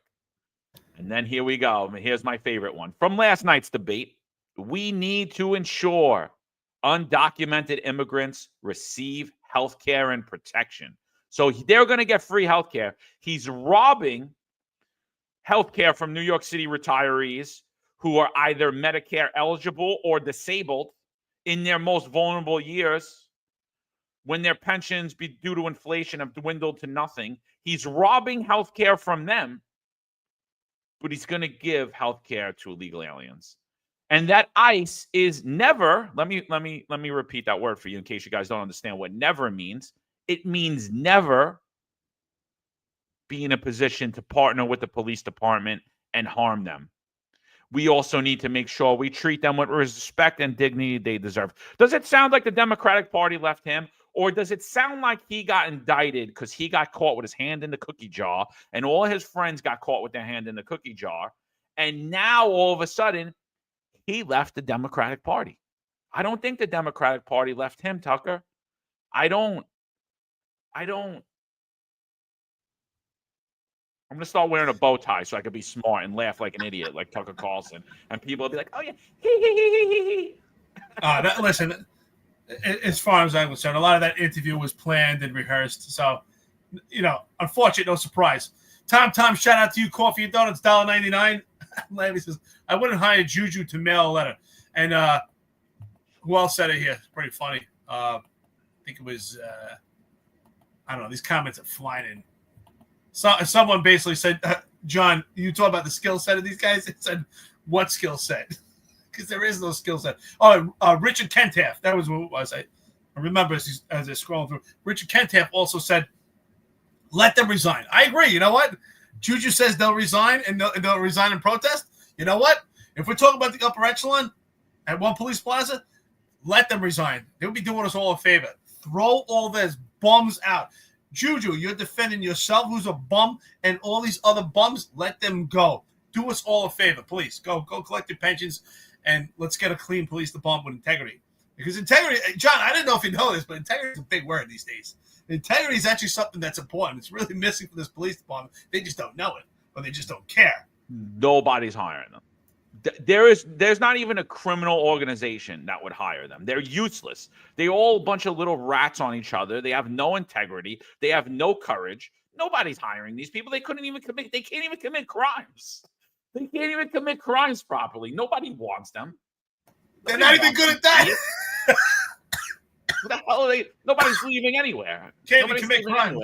The dream team or the bench isn't going anywhere, or the Gotham brothers. Are they still brothers, by the way, now that all this stuff is going down? Are they still brothers? Am I my brother's keeper? I don't know. Am I my brother's keeper? Yes, I am. Get the tale of two Erics, the tale of two John Shells. I mean, what's the next? The tale of two Kaz Daughtries? We had a lot of stuff going on around you, Kaz Daughtry. We're not going to reveal everything, but a lot of strange stuff going on with you, Kaz. A lot of strange stuff. So let's listen to this. In 8 U.S. Code 1325, improper entry by alien. A, improper time or place, avoidance of examination or inspection, misrepresentation or concealment of facts. Any alien who, 1, enters or attempts to enter the United States at any time or place other than as designated by immigration officers. So if you cross the border not at an approved entry point, like you just came across the border, not where the border crossing is, where you have to get inspected by customs and ICE and get your checks. So basically, like almost everyone that came through under the Joe Biden administration, all the people that Eric Adams welcomed and gave migrant cards to, some of his friends, they kept them because obviously they had to pay for a lot of things, on duty booty, restaurants, nights out, drinks, so some members of the NYPD were more likely misusing those migrant cards, but whatever.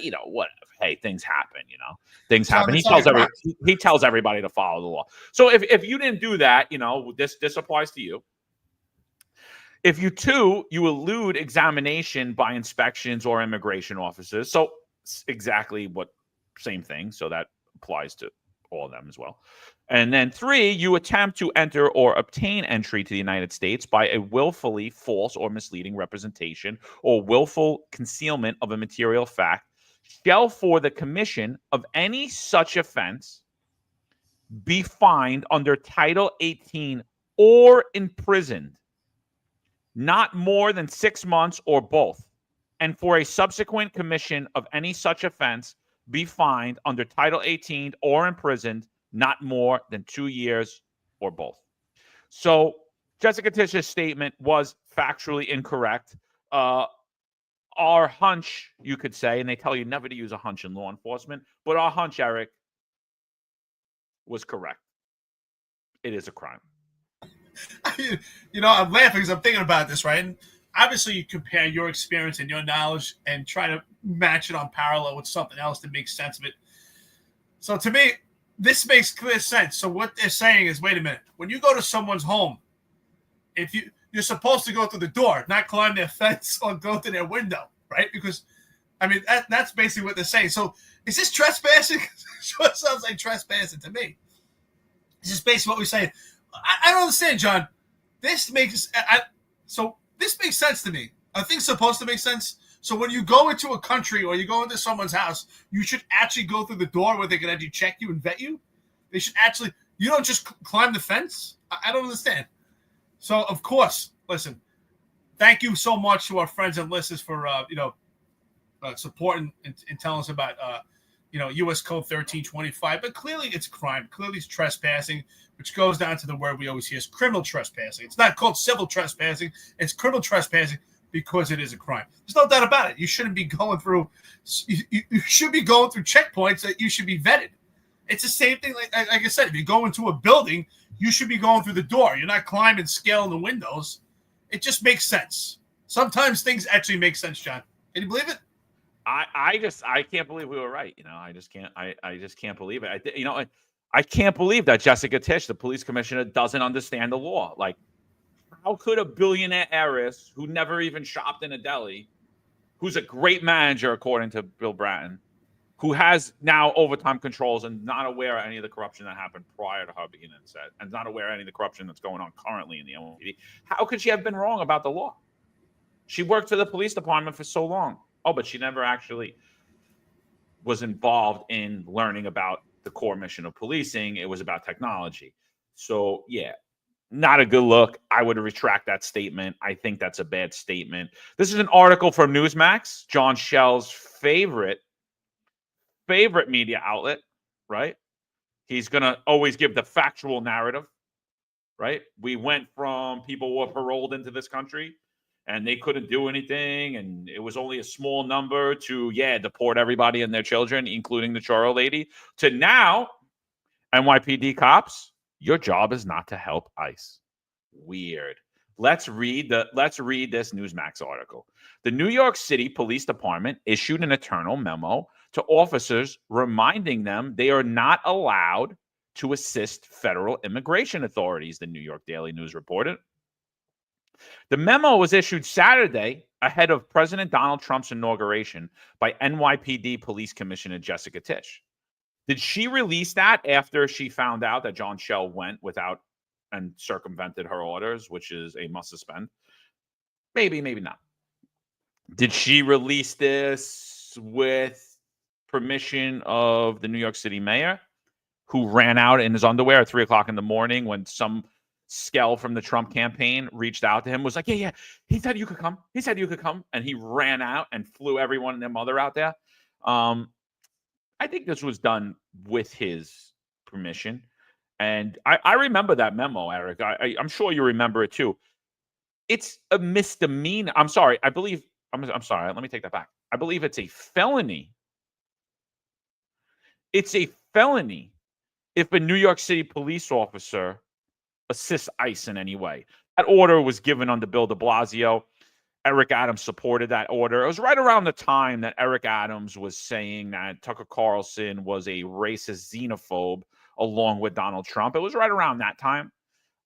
So, prior to the Democratic Party leaving him.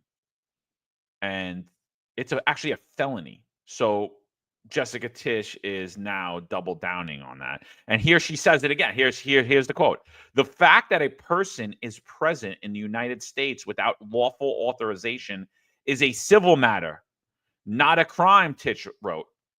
Police officers are not permitted to contact federal authorities to tell them where an individual is located and cannot detain them and cannot use the police department facilities to help immigrations and customs enforcement, Tisch said.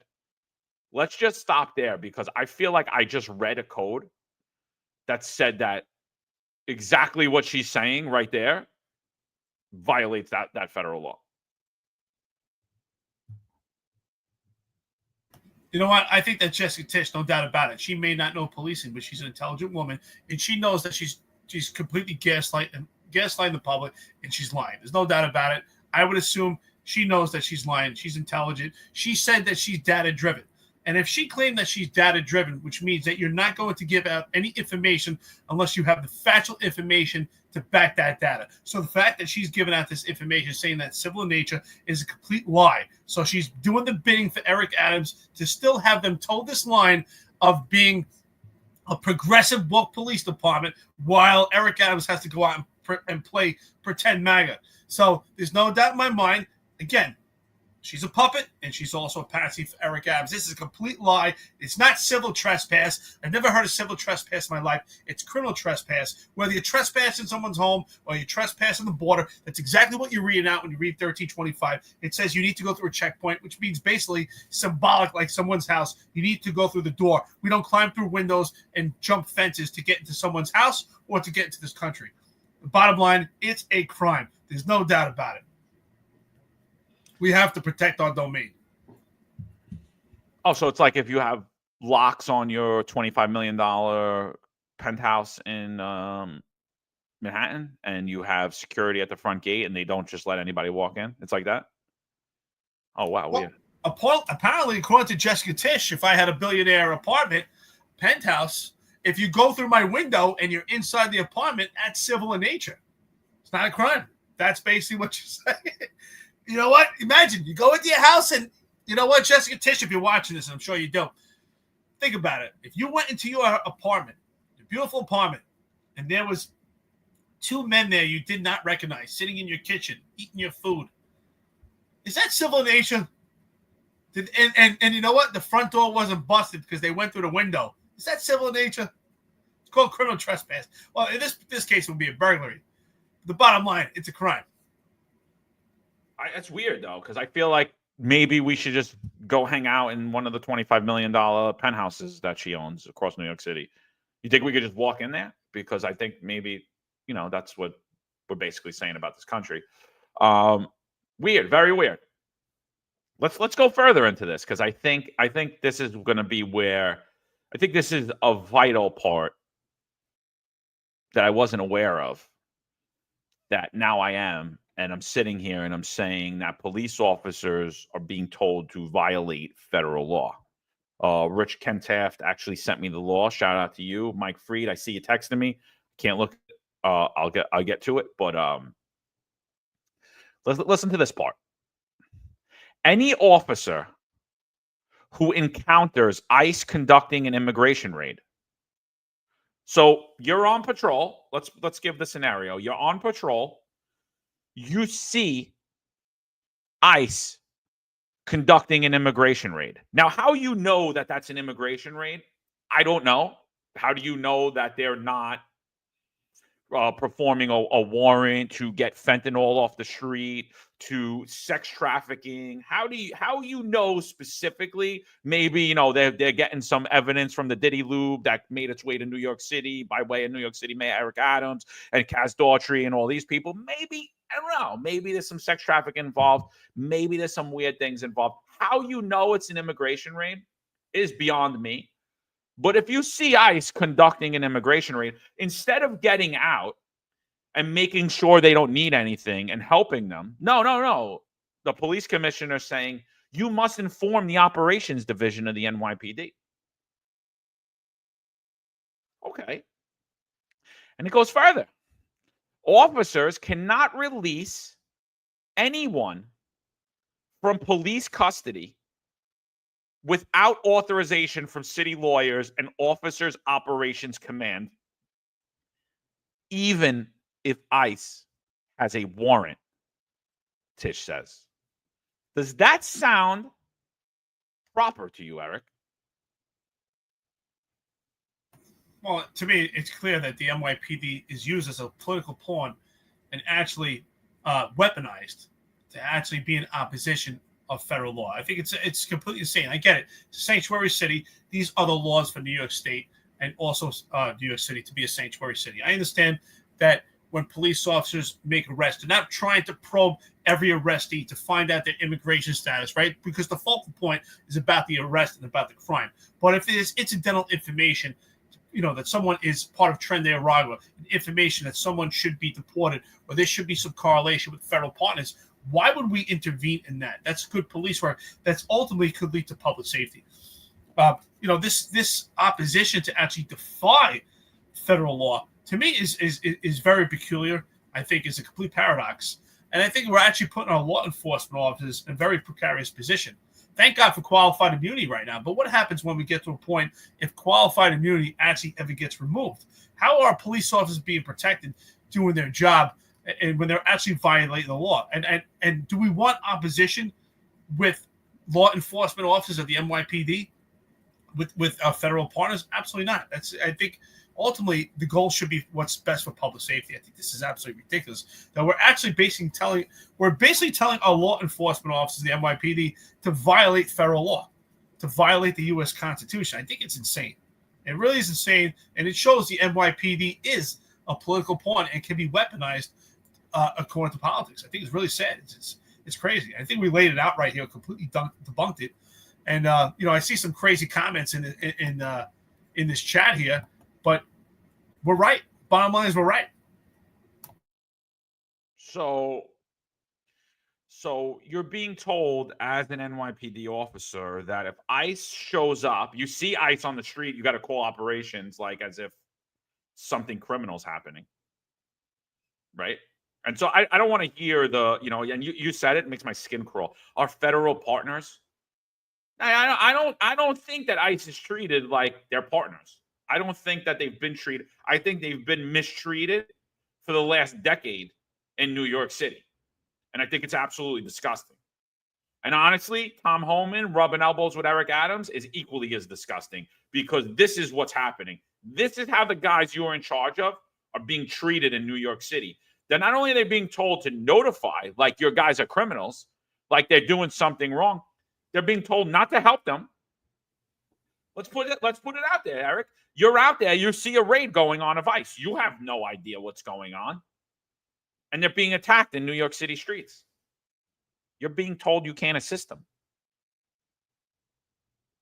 You're being told you can't assist a federal agent conducting a lawful operation in this country. Disgusting. Absolutely disgusting. And the fact, if the Trump administration pardons any of these idiots or appoints any of these morons to anything, he's an idiot too. And I could care less who's on here from the Trump administration. I could care less. I'm not looking for a job. I'm not looking for a government contract. I could care less. The truth sucks. The truth sucks. So the NYPD is being told not to help, not only to not help, but if ICE shows up with a warrant, we have a warrant for this criminal. They're being told, do not release. Let's just see what happens if you don't do that, if you follow what the police department's telling you. 18 U.S. Code 1324A1A 3 makes it a crime to knowingly harbor, shield, or conceal an unauthorized alien. Harboring includes providing shelter or assistance, financial, food, etc. Oh my God, that sounds exactly like what New York City sanctuary city policy does. That sounds exactly what like they're telling New York City police officers are doing. So they're telling you to violate federal law, and you think they're going to be there for you? You think they're going to be there for you? No. They're not going to be there. They're going to be there for you just like they're there for Sal Greco. Firing for Sal Greco for hanging out with Roger Stone and then showing up to the Capitol and hanging out with Roger Stone. That's how they're going to be there for you. This is dangerous and this is reckless. This is completely dangerous and reckless to the public. What's interesting about it also, right? We think about pre-indictment Eric Adams. What did Eric Adams say, right? His whole campaign was about public safety, right? In his campaign, he said the key to prosperity is public safety. How does this benefit public safety anyway if we're actually going to have two law enforcement agencies in polarizing positions? I mean, God forbid we did have another 9/11 scenario or something similar. God forbid. Let's pray that never happens again. But are we going to have the NYPD not working with ICE, not working together? And this is absolutely, it just doesn't make any sense to have two law enforcement agencies polarizing from each other. But what do Democrats do? What do socialists do when it comes to this illegal alien campaign and their promotion of open borders? They want to give this illusion that everyone's crossing the border for a better life. And there are plenty of people doing that. There's no doubt about it, right? There's people crossing the border illegally. They have to escape from home, and they have no other choice. But with that being said, we have a large majority that are unvetted. We have illegal military-age males that have seeped into this country, particularly on the Tren de Aragua, which is a $15 million organization throughout 8 different countries in South America, and has spread throughout the United States. And so what is a major problem in New York City? I can tell you, right, working in the South Bronx in PSA 7, that is the second largest number of crews and gangs in the entire city, second to the 7-5 precinct in East New York. So one of the major facilitating crimes is a gang problem. And what is facilitated with gangs is drugs, robberies, violent crime.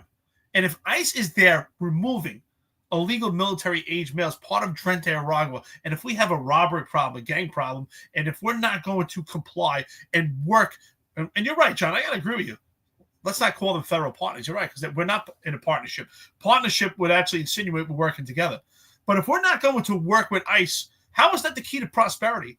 How is that helping public safety? If I'm a detective and I'm investigating a robbery pattern, and ICE could potentially deport one of my perpetrators that has committed so many violent crimes that's part of our robbery pattern. I have all the evidence, but I can't get a complainant because they're terrified because this is Tren de Aragua.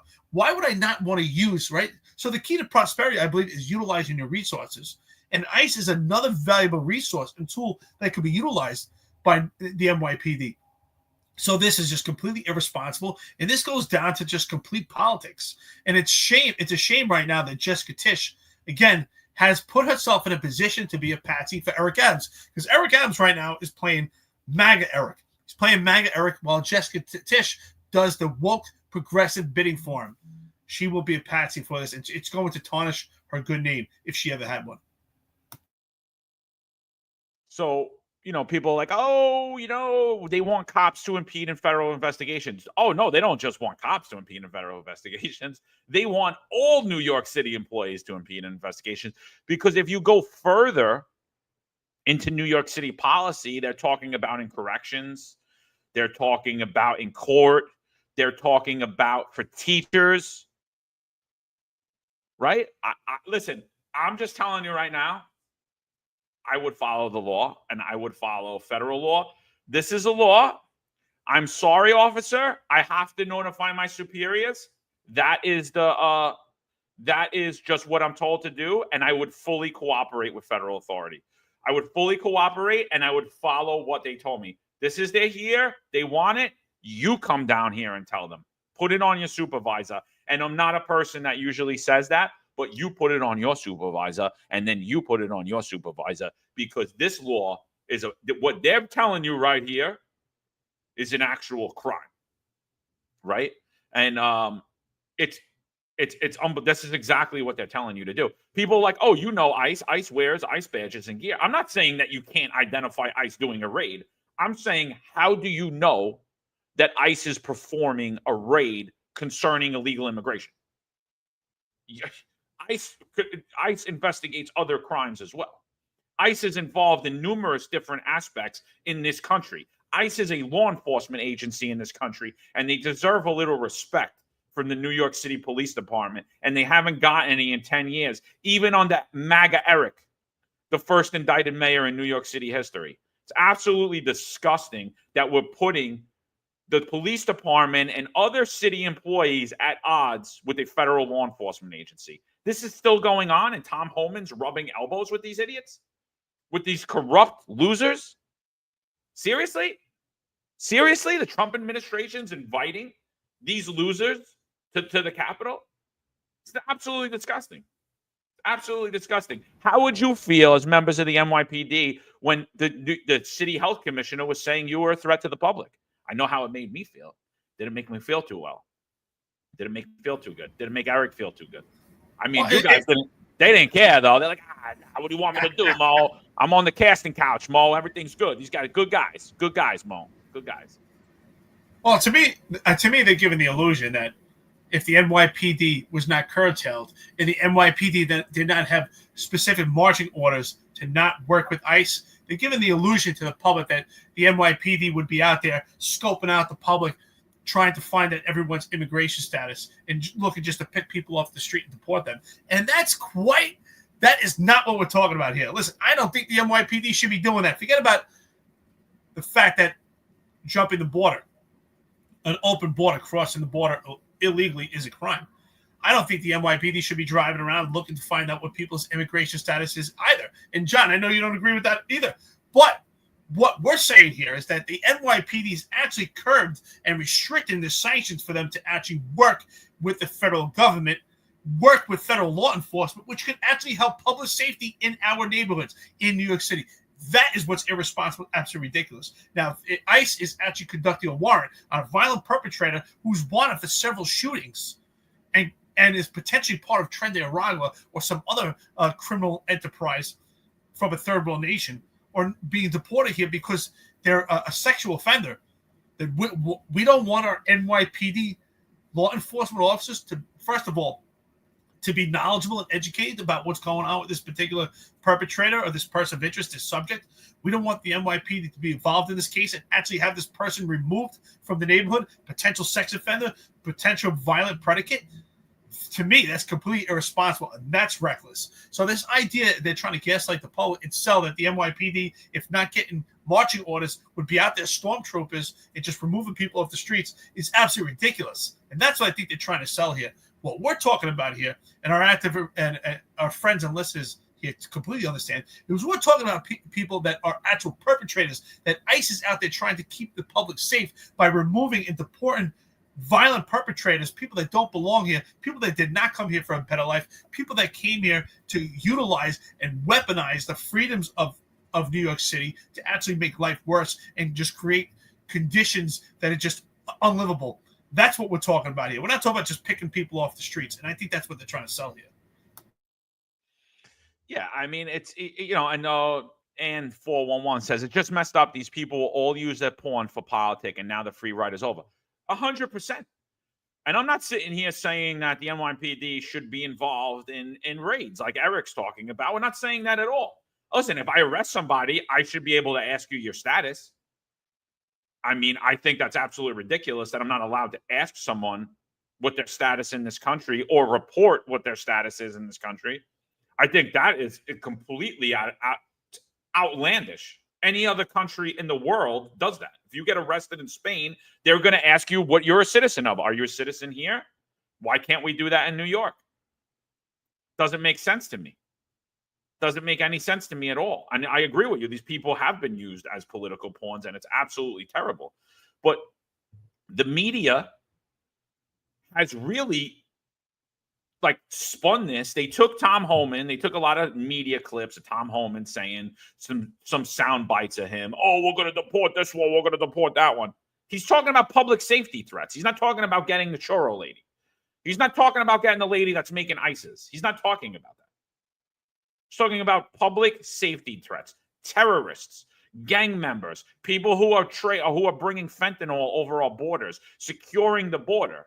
I mean, this should be nonpartisan. This should be bipartisan. This should be Democrats, Republicans, socialists, libertarians, we should all be saying, yeah, I don't think we should let gang members in here. I don't think we should let terrorists in here. I think we should keep our borders secure. I don't think we should let people bring fentanyl into our country. I don't think we should let sex traffickers bring children, exploited children over the border, exploit children here in America, in our country. I don't think like this is hard. You know, and again, here's just more proof that the police commissioner's statement was wrong. The legal entry, 8 U.S. Code 1325, makes it a crime to unlawfully enter the United States. That doesn't say civil penalty there. It applies to people who do not enter the proper inspection at a port of entry, such as those who enter between ports of entry, like cross the border illegally, not at the point of entry. Avoid examination or inspection, or who make false statements while entering or attempting to enter. A first offense is a misdemeanor by a fine up to 6 months in prison or both. A misdemeanor is not a civil offense, people. So, sorry, Jessica Tish, you were wrong. Well, it spells out we know exactly. What do you learn? It's policing 101. One of the first things you learn in the police academy is actually what a crime is, right? I mean, crime is a misdemeanor or a felony. It's actual crime. That's what we're talking about. This is not civil in nature. Again, I think just on the onset when we spoke about this, to me, something civil in nature, something that requires a dispute, something that just can't be resolved right there. It's something that we can have a dispute. And it's exactly that. It's civil, right? Civil means it's calm. It's a calm environment. No crime was actually committed. But again, we're talking about the Eric Adams administration, and nothing is clear, and nothing makes sense in this administration. I think that it's brilliant on Eric Adams' behalf that he has Jessica Tish doing his bidding in his woke progressive movement with the police department. He's actually continuing woke progressive politics as he has Jessica Tish manipulate this with the police department while he goes out and plays pretend MAGA.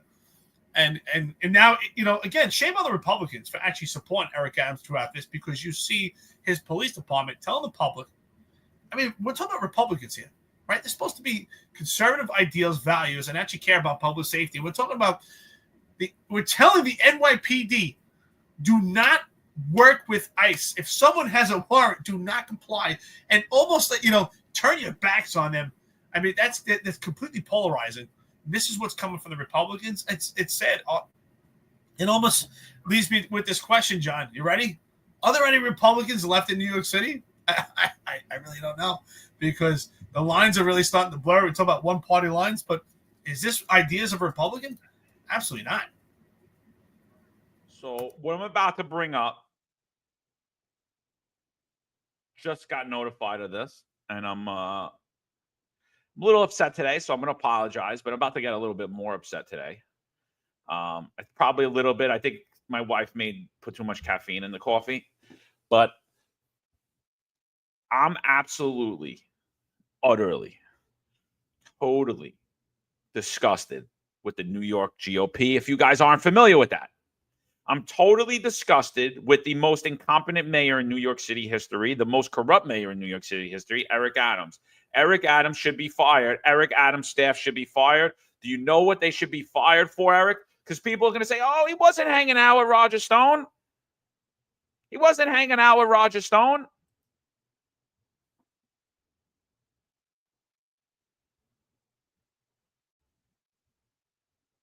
Criminal association. That's what Sal Greco was fired for. You know who fired him, people? The guy standing to the right of Roger Stone, the first indicted mayor in New York City history. Eric, I'm MAGA now. Please pardon me, Adams. Here he is associating with Roger Stone, the man he fired Sal Greco for associating with.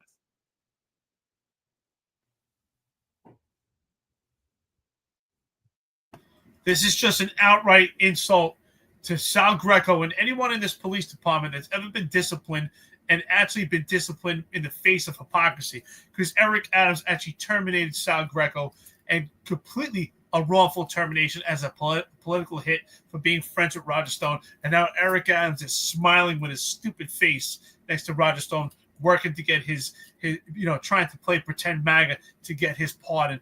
Absolutely disgusting. Complete insult to Sal Greco. But you know what, Sal Greco? You have support. You're not alone. You got John. You got myself. You got Marlon Bethel. You got your friends and listeners on our podcast. You got the Finest Unfiltered family. And we're all behind you. And you will be vindicated. You will be reinstated. And you will be compensated. Absolutely. And you deserve a public apology. This right here, this picture needs to be played constantly over and over. Sal, don't ever let this picture go. This picture needs to be shown on social media constantly. How Eric Adams terminated you after giving 14 years of great service. You did a great job, exemplary cop, and here Eric Adams is befriending your friend. Amazing. Amazing. Only Eric Adams. Rules for thee and not for me. What a shame. It's absolutely ridiculous. Right now, internal affairs, if you were part of that investigation that actually led to the wrongful termination of Sal Greco, if anyone signed off on any paperwork and you were part of the investigation, you GO15, anybody here, if you're not NYPD, GO15, General 15 means, interrogation. If you were part of that and your paperwork was actually forwarded to the police commission, ultimately terminated under Eric Adams, you are part of this. Think about that. Complete wrongful termination. Every one of you deserves it. Every one of you should give an apology. And Sal Greco deserves an apology. This is absolutely ridiculous. Honestly, John, I'm disgusted by this. Seriously. That makes me mad. So we destroy Sal Greco. We destroy Sal Greco for hanging out with Roger Stone. Not because, again, and I said, it's not because it was Roger Stone. It was because Roger Stone was associated with Trump. Eric Adams had a huge disdain for Donald Trump. I could send you tweet after tweet after tweet after tweet. This man for 3 years has done nothing but dump on Donald Trump, including cheer on his political persecution, cheer on the political persecution of Roger Stone, cheer on the fact that a law was passed to go specifically after Donald Trump, and then it came back to bite him in his ass, and then it used to go after him civilly, and we're paying for it, which is disgusting that he's being represented when he was a cop off duty. And here he is. Here he is. You ruined Sal Greco's life. And what they're doing is basically they're trying to bleed Sal Greco out, because let's really just say what it is. They want Sal Greco to be broke and homeless. They want him to get to the point where he just kills himself and he goes away. That's ultimately what Eric Adams' goal is. That's ultimately what Corporation Counsel's goal is, when they treated myself, Marlon, Eric, and Sal, when they treated us like we were peasants and we were nobodies, ultimately, when you chiefs that was saying that you hope that me and my children die, and I know who you are, by the way, because your staff told me, because they like me better than they like you. So that you hope that I die because I stood up in integrity and wasn't a coward and spineless like you, and I actually adhered to the law. When you're saying that you hope Sal Greco dies and kills himself, and you hope Eric, something bad happens to him and his family, that's ultimately what they're saying. Is like, they're like, all right, Eric's like, yeah, whatever. We could criminally associate with everybody, including the people we fire you for criminally associating with.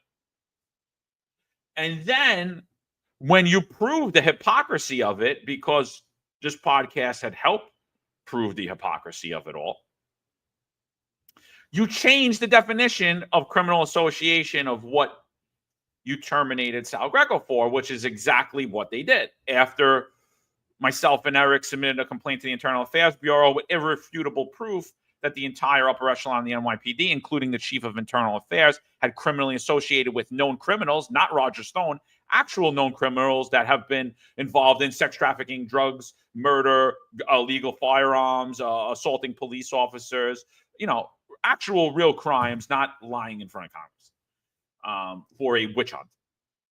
That wasn't even true. An investigation that sparked from a lie.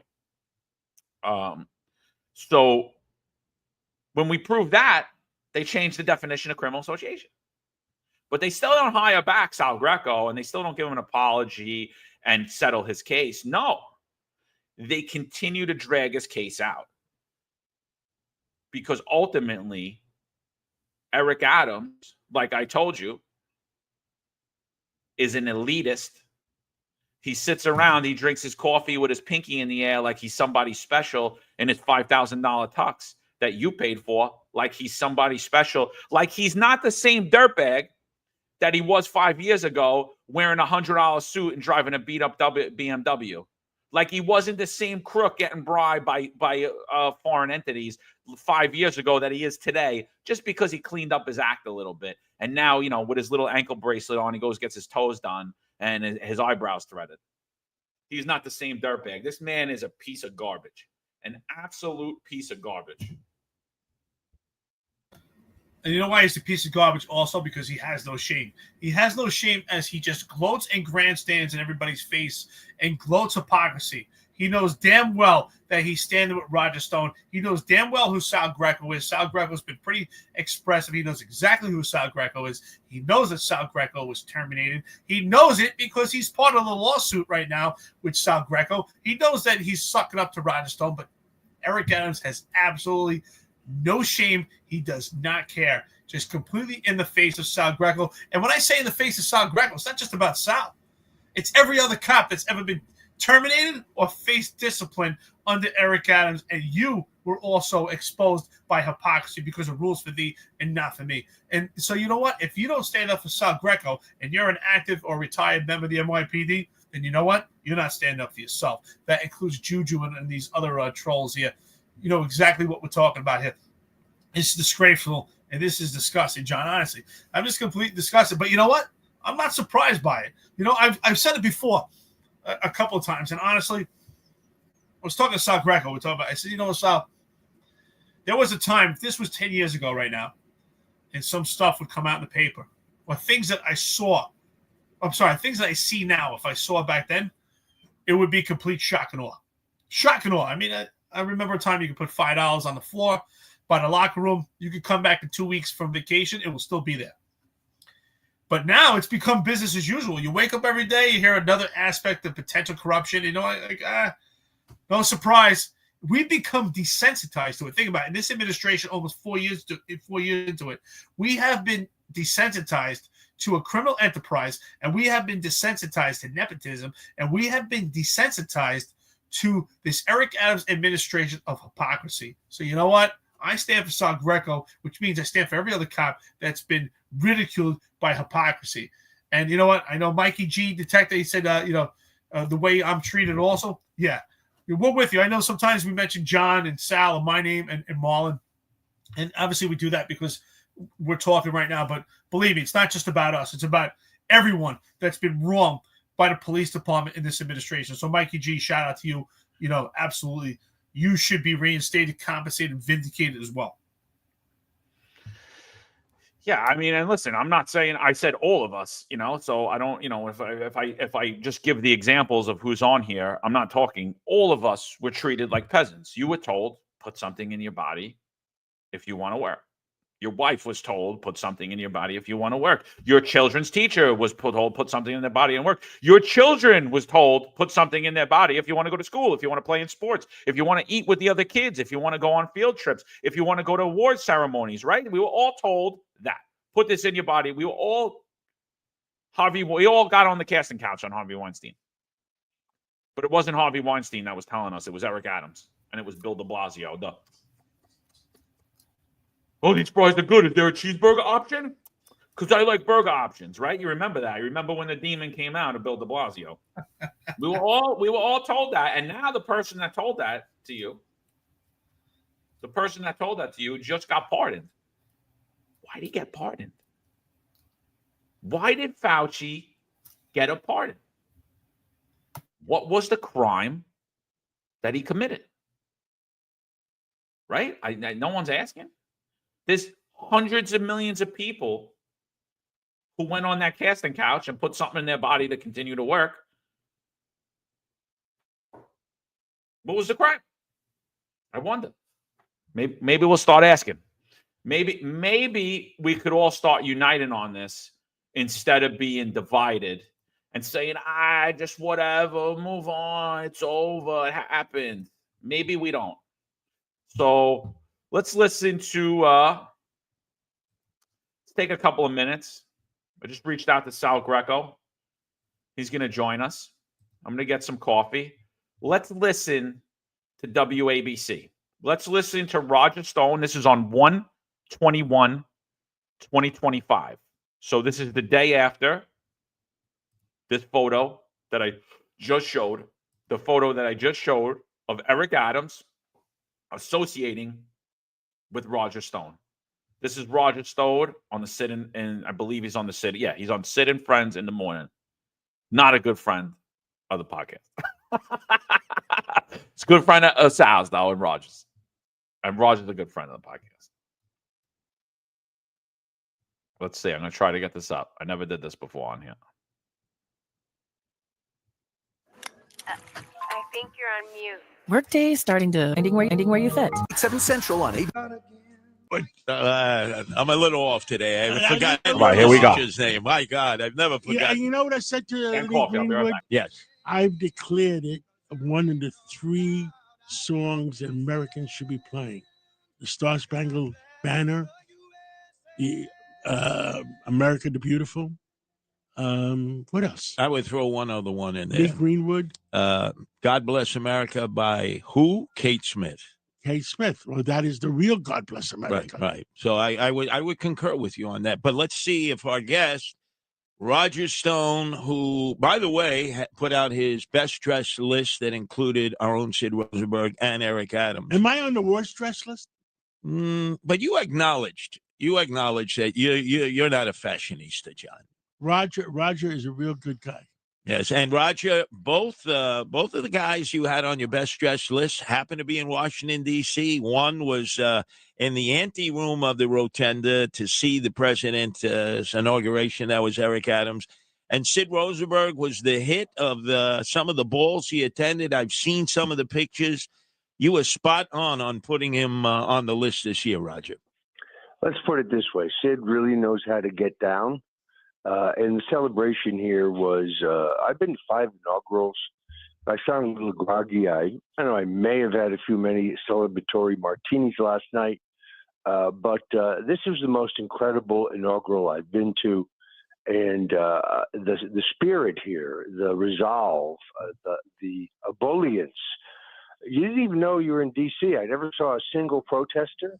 I never got a single harsh word from a Democrat in an elevator, for example. The whole spirit that infects the country today about optimism and hope and America's future, it's really unlike any inaugural I've been to. I've been to a bunch of them.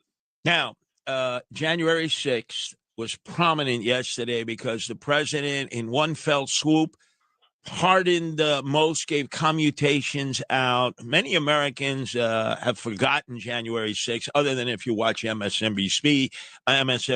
It's like morning, noon, and night. It's January 6th. What were these? Who were these people affected? We've been told some of them were still incarcerated. Can you give us a breakdown of it? I think in the end, the president utilized executive clemency for almost 1,500 cases. But let's take one I'm very familiar with, Enrique Tarrio. Guy was the head of the Proud Boys. And yes, I knew him. And yes, we were friendly. And no, I'd meet with him in the days before January 6th to plot anything. Curtis, he was convicted on the basis of a memo sent to his Telegram account by an FBI informant, which he never even opened. And he was convicted on that basis of seditious conspiracy, kept in solitary confinement for over a year, facing 33 years in prison. No, the right thing was done by President Donald Trump. So many of these detainees kept in conditions that violate the Geneva Convention, in all honesty. We're living in filthy, feces-infected cells, no running water, sleeping on wet cement floors, their food laced with cleaning chemicals to punish them, regular beatings. This isn't America. It's not how we treat people. Even people who've done something wrong, we don't treat them that way in America. So, yes, there are a few violent protesters, and in those cases, the president commuted their sentences rather than giving them pardons. But nobody was prosecuted in Black Lives Matter or in Antifa for burning down half the country, injuring and injuring thousands of people, killing others. But no one was held responsible. It's time to put this whole sordid, partisan Fedsurrection behind us. I think President Trump did the right thing. He did the merciful thing. Now, Roger Stone, probably the most famous of all the January 6ers, was the guy who wore the Viking hat and ended up in Nancy Pelosi's office. I get asked that question all the time. Whatever happened to the guy with the Viking hat? Do you have any idea? Yeah, actually, I saw him at the Turning Point USA event, which I guess was in Phoenix recently. And he wanted to have his picture taken with me. It's probably the only time I've declined. Because, you see, we know how the fake news media works. You get your picture taken with somebody, and now you're suddenly responsible for anything they've ever said or done in their entire life. That's the tactic that they use. But he got out relatively early when videotape, thanks to Tucker Carlson, surfaced that shows that he was led into the Capitol and brought right up to the Speaker's chair by two Capitol Hill police officers. Curtis, can you say set up? Yeah, sure. I think there's a lot we don't know yet publicly what really happened January 6th. And me and Peter King argue about it almost every time it comes up. And Peter King's argument was, I'll tell you Peter King's argument, because I tell people January 6th was, I think there was a setup. General Meany Mealy never sent the 10,000 troops he was supposed to send. He ignored President Trump's orders. Peter King's attitude was that he knew about it for 3 hours. President Trump knew about it for 3 hours, and he should have done more. What is the truth, Roger? Well, look, I have nothing but enormous respect for Peter King. Served the people of New York for many years in the Congress, a man of great integrity. But in this case, I really think that the film footage we have seen, which Speaker Johnson put out there, which Tucker Carlson, again, fought so strong to get, also Dr. Darren Beatty, to get this released.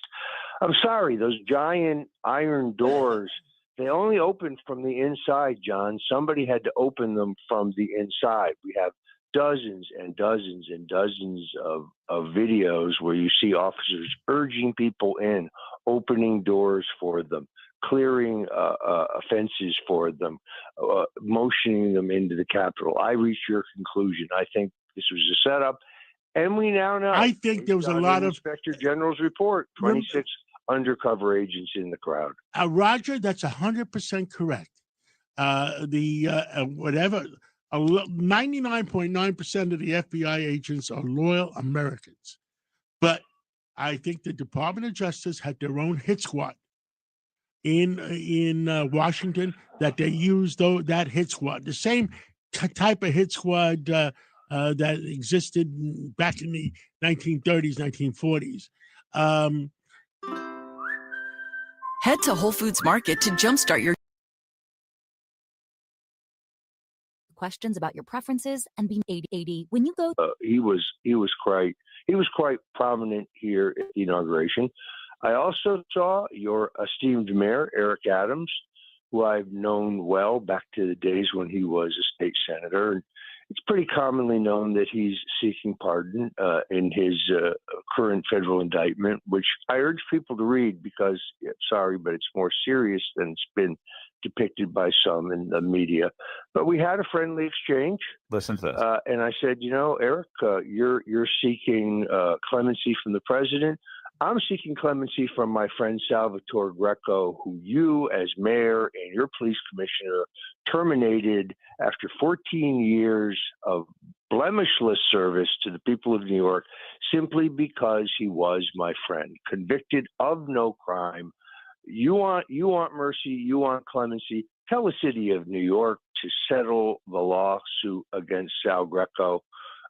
Maybe it's time to put this whole chapter behind us. Wow, that could be breaking news. But there's a lot of hate all over the place. Say this, the mayor committed to nothing. He was gracious. He listened. I also explained to him why I've been critical of him in recent years. It was a friendly exchange. I'm not going to characterize it beyond that. All right, but you are a veteran who received a pardon from President Donald Trump. You know the pardon process. We now all of a sudden hear about. All right. Let's bring Sal Greco up to the stage. Sal, welcome to the show, brother. Thank you, John. This was you hit me out of left field, but I saw that, and I know how you feel. I know you guys feel, and how a lot of people feel. So I just posted something on X about this. This guy has dragged on this lawsuit with me for many years. Yeah, it's gone on and on and on and on. I mention this here and there, but what I understand, and listen, if I know what he's doing, and I can tell you what Kaz Dawdry's doing, I can tell you what's being discussed in the room also. And the discussion that was spoken about in regards to me on my lawsuit is these people are very upset that their little hangout was no longer in business because, not to sidetrack here, the Bob associate self-admitted criminal Jimmy Rodriguez recently was on a podcast. I actually watched the whole thing. It's funny that he didn't mention, and neither did the guy giving him an interview, never once mentioned our favorite shuttered nightclub, Con Sofrito. Never mentioned it at all. I find that odd. Talked about everything else. All his arrests, Jimmy's Bronx Cafe. That place, nobody wanted to talk about it. Wonder why. But they are upset, and Eric Circle and all these clowns that he surrounded himself with are upset that he's no longer around. So in response, they said, we're going to do whatever we can to drag Sal's lawsuit. Actually, the word is we're going to starve him out. And what they're hoping for is I'm financially bled out, or I just get so I can't do anything anymore. I just blow my brains out. Notice they don't care about when cops kill themselves. You ever notice that? That's a good way for them to use as an excuse when they, pressure someone so much behind the scenes or whatever they're doing. Oh, he's gone or she's gone. So, okay, we're out of that one. We got another one. That's how they really think. You're not dealing with nice people that think this guy's nice. I know I saw what Eric said on Tucker Carlson. The whole thing was a lie. If you listen to what he says, he's talking about we need to protect the border. I don't know how many more times we're going to play the video where he says the official policy of New York City is for the border to remain open. Just recently, I saw that Eric Adams instructed New York City employees not to cooperate with ICE. He's running around saying we got to close the borders. But his police commissioner said, don't you dare help out ICE. I saw that, Jessica Tisch. So he's playing both sides of the fence yet again. This guy, I don't know what else to say. I would hope that the Southern District or Eastern District bring out the indictments. If they don't, Department of Investigation, this man is criminal. He's a wannabe gangster in a fancy suit. The real mob associate was talking on this podcast. Kind of sound the same, but at least that guy has the guts to not hide from who he really is. Well, Eric does hide every day, trying to act like he's nice. I've been doing this. I was a police officer for 20 years. You snuck by the system, Eric. So that picture right there. I mean, how do you say that I should be terminated by the police department? Sal, good morning, brother. Yeah. I'm so happy to have you here as always, man. We were saying before, we are disgusted by this. This is disgraceful. This is absolutely ridiculous. Disgraceful. Yeah, listen, I like I'm saying, how do you say Sal Greco should be terminated? We got to destroy this guy. There was nothing but pictures about me and Roger. all these pictures of me and Roger that were not even, they were just pictures that were in like NBC News and stuff. You know, me and Roger. And they themselves in the New York City Police Department admitted Sal Greco did not have any criminal liability. He did nothing. He was, you know, the only thing they have is we don't like this guy. And by the way, we don't like President Trump either. Nobody really knows because no one has read it. That includes you, bootlicker viral news. The actual transcripts of my interviews, the GO15, and the interviews and the later on at my department trial reference President Trump numerous times. Have you spoken to him? Do you know him? Blah, blah, blah, blah, blah, blah. It even led to the January 6th committee. You know, the guys that got pardoned, even though we don't know what they did, the pre-part, those guys. This is what I've been put through. And then you got bootlickers running around with misinformation. Now all of a sudden they're Trump supporters because his friends go to jail and they're begging behind the scenes, you know, oh, please don't put Eric Adams in prison. He's such a nice guy. So you're right. Roger was right. You seek clemency from President Trump, and Roger says that I should have clemency from him and his wonderful corporation counsel, who, by the way, he said, oh, the attorney make the decision there, you know, in regards to stop, drop the appeals on everyone that should be rehired already for the mandate that they were illegally terminated for. The actual answer is, Eric, you're the boss. You can make one call, drop everything like that. You think people are stupid? Because he's hoping that a lot of these MAGA people now are stupid and think he's the greatest guy of all time. But he'll never be elected to office in New York City again. That is a fact. The only question is, does he go to jail? Do his cronies go to jail? What happens in that scenario? That's the only question we have left. But this right here, like I said, now I can't wait when I depose this guy. And it's coming. And if for people who don't know the backstory on that one, my attorney, you know, Eric Sanders, the same guy who represents Lieutenant Epps right now, that guy was the original president of the Guardian Association. You know, we talk about this on the show. That's the one that you got Patrick Gordon, who he's involved in some stuff too right now. That there's a cloud of dust around with them. He was the original president. Mr. Eric Adams was in charge of the transit guardians, not the real guardians. When Eric, who was the real, there's two sides of a ledger. One's a good guy, one's a bad guy. And you can clearly see where I'm going with this. Eric was the president of the Guardians. Eric was running around trying to do changes for the betterment of police officers and people that were in the Guardians Association. That's why he became a lawyer later on. Eric, on the other hand, was running around, as you know, there's allegations of sexually assaulting people while he was in the Transit Guardians, one of their members. He ran around with Al Sharpton, which he should have been fired for because he's a convicted felon. He ran around with Louis Farrakhan. He ran around with Mike Tyson, all criminals, all involved in criminal activity. This is who Eric Adams was. He later became the head of 100 Blacks in Law Enforcement. That came from his Transit Guardians, which then he became the Grand Council Guardians, and eventually 100 Blacks in Law Enforcement.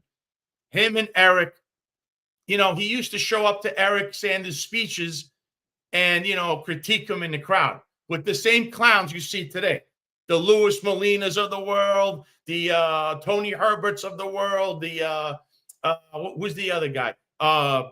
Miranda. These were the guys that he ran around. These were the guys screaming in the crowd. So Eric Sanders couldn't even speak. Eventually, something happened behind the scenes with the Guardians and how they were doing things. And Eric Sanders had a problem. He says, you know what? The hell with this. He left and he became a lawyer. Well, as Eric Adams, you know, the rest of the song and story there. So that's the backstory with them. So 40 years of this stuff will now come ahead when Eric Sanders is deposing Mr. Eric Adams in my own case, who he just wants to publicly act like he doesn't know who I am, but privately is screaming amongst his aides and police department, what are we going to do with this guy? This guy won't shut up. So that's what's going to happen. In this moment shows you, you know, all you need to know, what kind of a human being this guy is. Because he has, I don't even know if this guy has a soul. I don't know. Oh, we know he doesn't have a soul, brother. He's shameless. There's no shame in his game. But Sal, man, I'm glad you jumped on this morning. You know, we've been really championing for you. We're in your corner because just to see hypocrisy after, I think it was over a year ago now. I think it's about a year and a half when this whole thing with Casa Fritos was unveiled. And, you know, we see Cardi B at the police academy. Now it's just hypocrisy after hypocrisy. Jimmy Casa Fritos on a podcast talking about being arrested, now taking a picture with Roger Stone, you know, being this pretend MAGA guy. It's so insulting right in your face. But Sal, I say it's not just insulting to you. It's every New York City police officer that could be the subject of hypocrisy, because we see it time and time again. We see the fall guy in this. We see what they're doing to Epps. We see what they did to you, Marlon Bethel, John Me, Mikey G. We can go on and how many cops have been wrong. But they're doing this publicly in your face. There's no shame. I think you used the term a long time ago. Guileless, they have no soul, brother. No soul.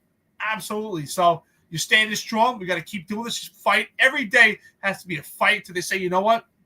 We're tired. We got to end this, and they're going to reinstate you, vindicate you, compensate you, and that's not enough. There needs to be a public apology, and this can't happen again. Sal, how'd the picture make you feel? Because I got to be honest, I'm enraged, bro. I really am. I'm doing everything I can to not curse on here, but it's disgusting to me. And where is the leadership? Where are the unions? Where's the PBA? Where's three hairs on his head, Pat Hendry, to be like, wait, you fired one of my members for hanging out with Roger Stone, and you're going and hanging out with Roger Stone?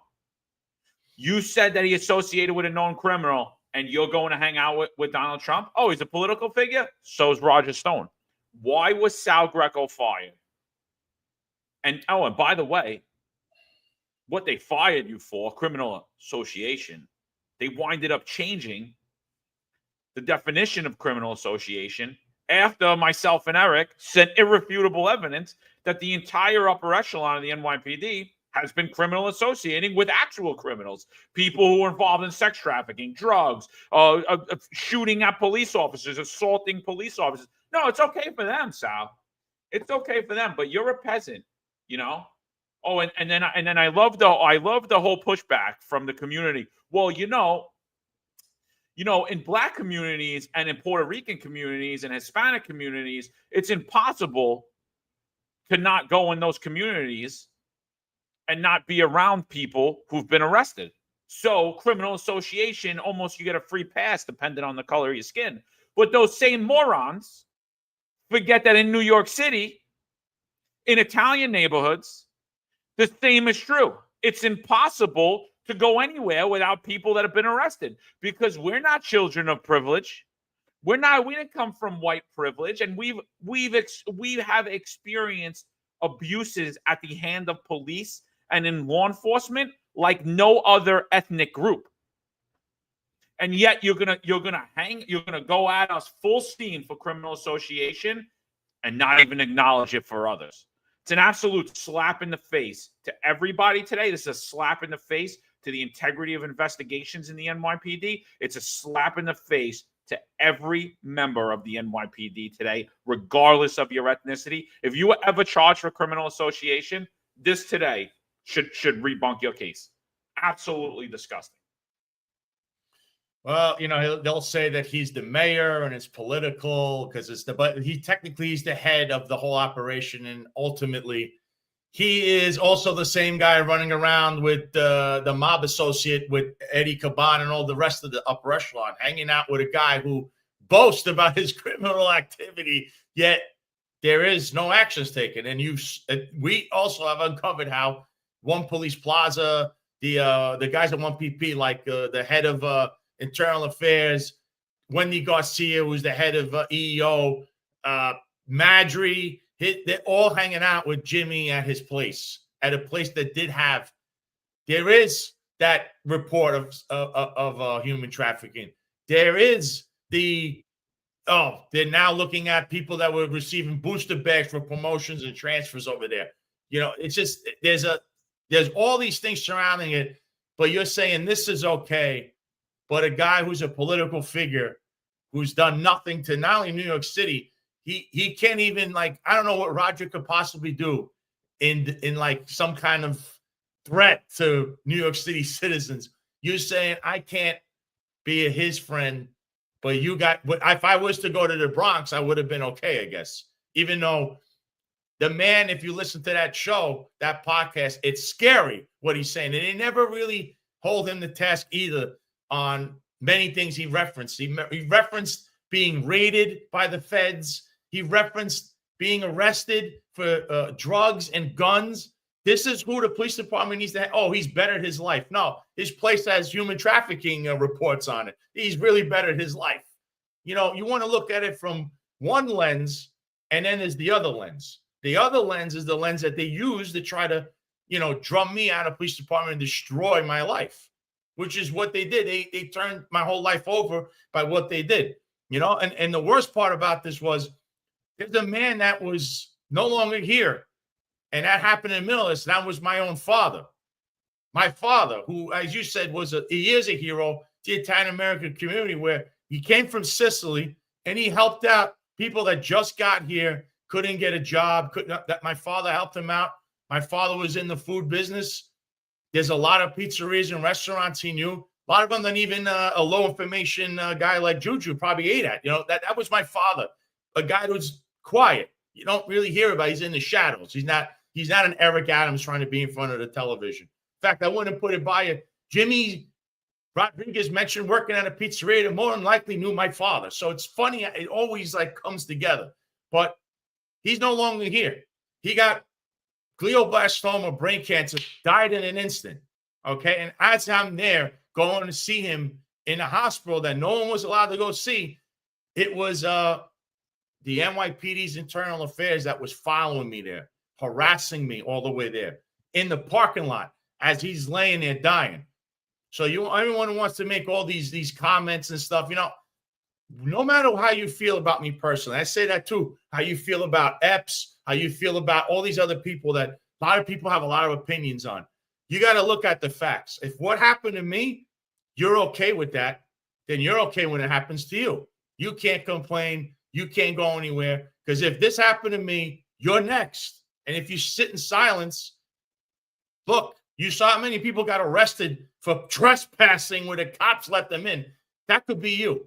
And heck, I didn't even do that. They were trying to say, you want to overthrow the government because some blank letter came in from some crazed person. And they actually believed it. That's what they used to get illegal subpoenas and all this other stuff on me. Yet, now how's the scenario look? All those people, even the ones many people are all getting their feelings crumped up. Oh, they punched a cop or a cop punched them. They don't have a criminal record anymore. Now, the whole thing was wiped away with one stroke of a pen. And now what do you have to say? So that whole thing that happened, which I wasn't even involved in or anywhere near, that incident just disappeared off the face of the map now. Nobody has anything left on their record from it. So what was that all about? It was all political. Sorry, bootlicker. It's political. You understand? That's what it is. You know what? Sal? This solidifies and validates. So John and I always talk about on the podcast, and you say it too, that the police commissioner should be an elected official by the people and not by the mayor. Because we see some of the people trolling here, and some of what they're saying in their trolls is, well, it's different because he's a politician. So he doesn't have to, basically what they're saying, that he doesn't have to follow the policy of criminal association. But I would say he has to. He's in a position of leadership, right? I mean, we see Eric Adams pretty much the de facto police commissioner. But in opposition to that, if we just speak about Eric Adams being the mayor, he elects the police commissioner, which sets the tone for leadership for the police department, which would mean, in leadership, you should follow the same rules that you administer and imply, which are criminal association. And Eric Adams chooses the police commissioner, right? But ultimately signed off on your termination. So Eric Adams should have to follow the same rules that you were held to, Sal Greco, that you were actually wrongfully terminated under his leadership. And if what the trolls are saying here, if we were to say, you know what, we agree with the trolls, and politicians should be held to a different standard, then the police commissioner should not be appointed by the mayor. That should be an elected official. But again, this is New York City politics. That's why at some point it needs to change. I think the police commissioner should be elected by the people. It should be an elected official, just as we see in other counties throughout this nation as far as the sheriff. But you know what, Sal? Listen, this has been going on for over a year. I'm disgusted by it. And I told you yesterday, 2 days ago, we were on the phone. I said, There was a time where it was shock and awe, right? If this was 10 years ago and you were wrongfully terminated, I saw a picture of Adams with Stone, I'm like, wow, it would be shock and awe. But now it's just become in business as usual. Eric Adams has no shame. There's no standard. And what they're doing right now is an insult to every police officer. So the police officers that actually have called you and me and John and Marlon rats, they're insulting themselves. If they don't support you, they're not supporting themselves, because look at this. This is hypocrisy right in our face. I think it's disgusting. It's absolutely ridiculous. That criminal association charge should have never been there. I've said it earlier in the podcast. I said it earlier. I've been saying this for years. I think criminal association is the stupidest patrol guy procedure. It should be just common sense. A common sense person. That's what it says in the penal law, right? If you look at the first page of New York State penal law, it says laws are based on reasonable standards, based on someone with common sense. That's all it takes. And common sense would tell you, don't hang out with a drug dealer. Don't hang out with someone that can actually impact your life and your career in policing. So, Sal, I'm glad you came on today. Good morning. You know, you're a good friend. You're your finest Unfiltered family. You got your own show here now. You got to keep stomping your feet and expressing and telling them what happened to you. Because every time they forget, you have to make them remember.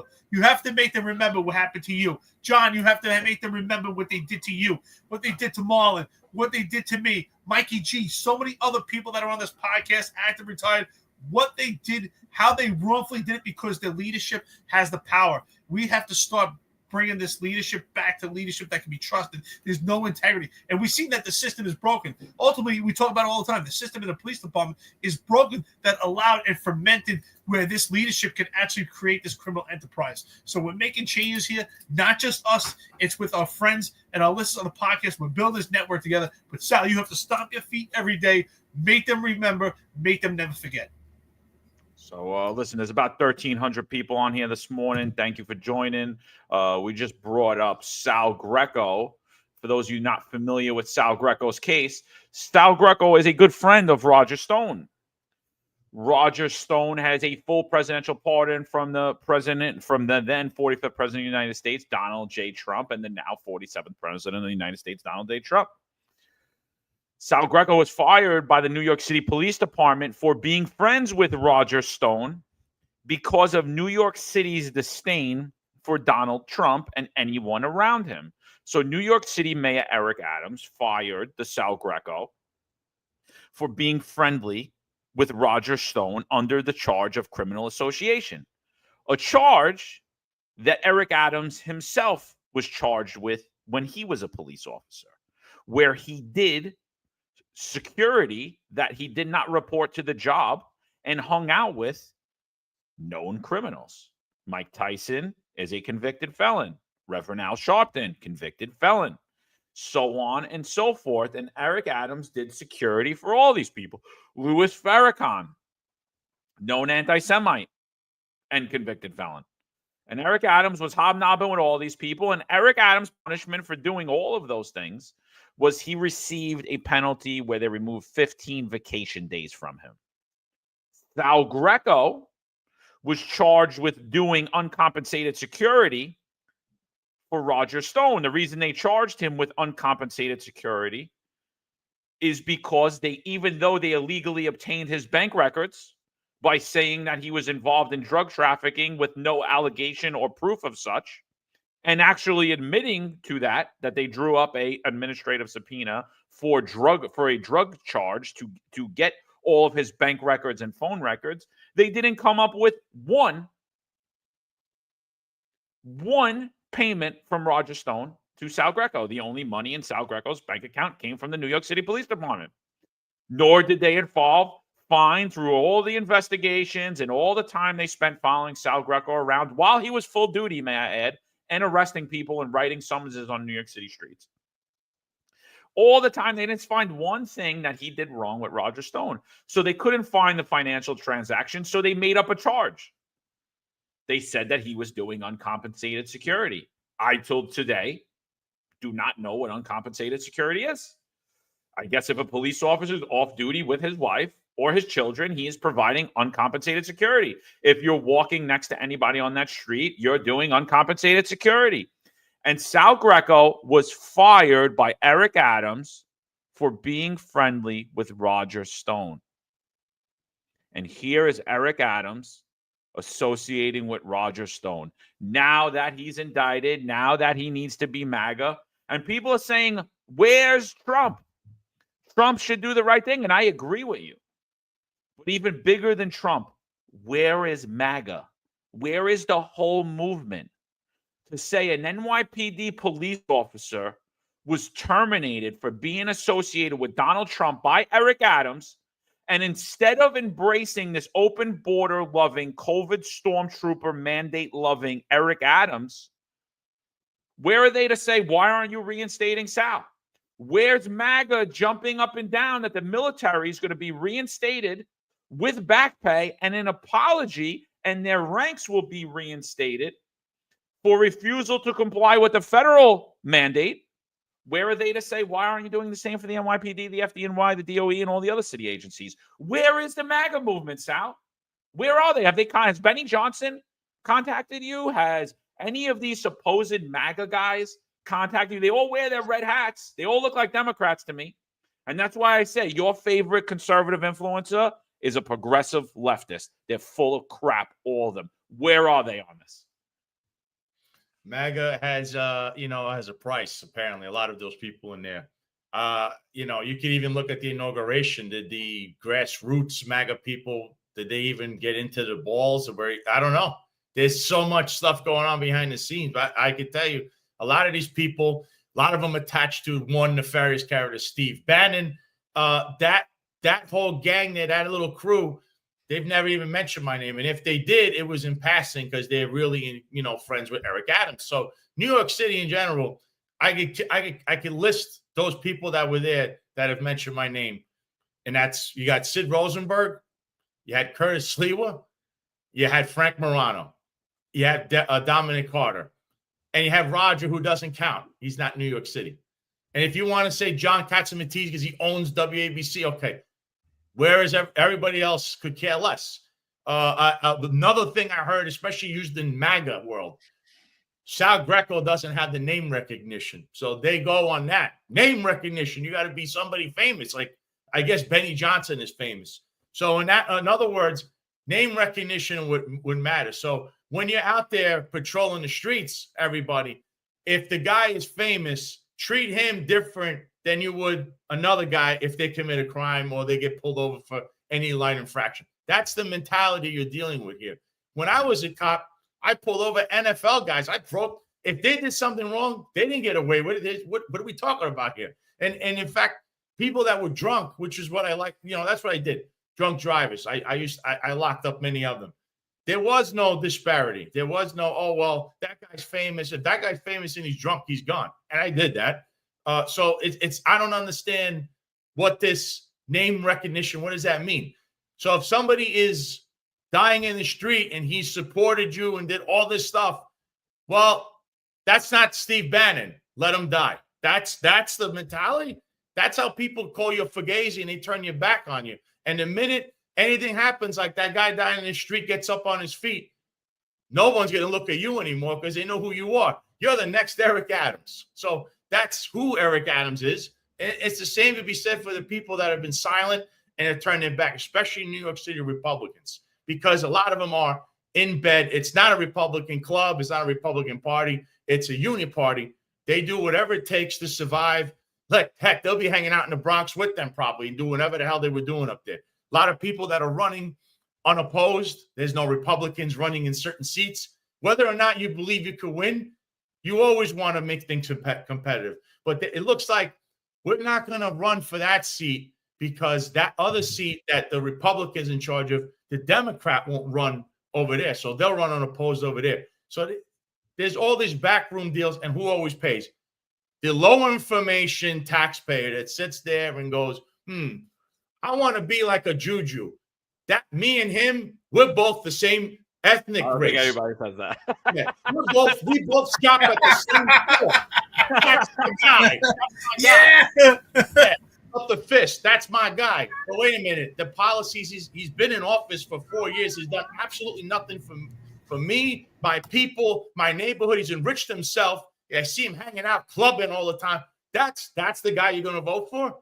That's what you're dealing with in New York City. That's the mentality of numerous voters. We call them low information. Low information. That's what you need to break out of. All I've tried to do when I'm trying to make things about myself is empower the people and give them information to learn. You know what? That Steve Bannon guy, he's really not good. He's got the same nefarious Chinese connections that Eric Adams does. But wait, isn't he a MAGA guy?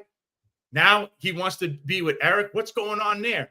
Oh, who's this Steve Witkoff guy that came out of nowhere, made this deal with Israel? You got a few hostages. It was one of the worst deals ever. Trump is touting this guy. Nobody knows him. He's some real estate guy who's tied to people like Bo Dietl. That says a lot right there. And all of a sudden, he's inviting Eric Adams everywhere. So these are what things that people should look at. Not be low information. Either you like one thing and jump and go rah, rah, rah, or you jump in the other thing and rah, rah, rah with that. You know, it's almost kind of like the WWE, you know, the heels and the faces, you know, so the people will go back and forth. But this is real life. So you really got to stop being low information and be careful who you listen to. Because listen, on this show, on my show, and in our network, we keep it to like fact-based analysis. There is no, you know, my opinion of this is, no, I'm going to give you all the facts that lead to a theory or an opinion. That's what happens in a courtroom. So other people like to throw things at a wall and hope they stick, like The View. That's a show that throws a lot of things up on a wall and hopes that all the low information people run. And they were doing that for many years. And they just run on what they say. And they stuck on the wall. Oh, let me take this down. The whole thing was a fugazi. So that's what we're trying to aim at here. We're trying to be fact-based analysis to inform people to make a well-informed decision come election time, trying to hold your elected officials accountable, even your public servants.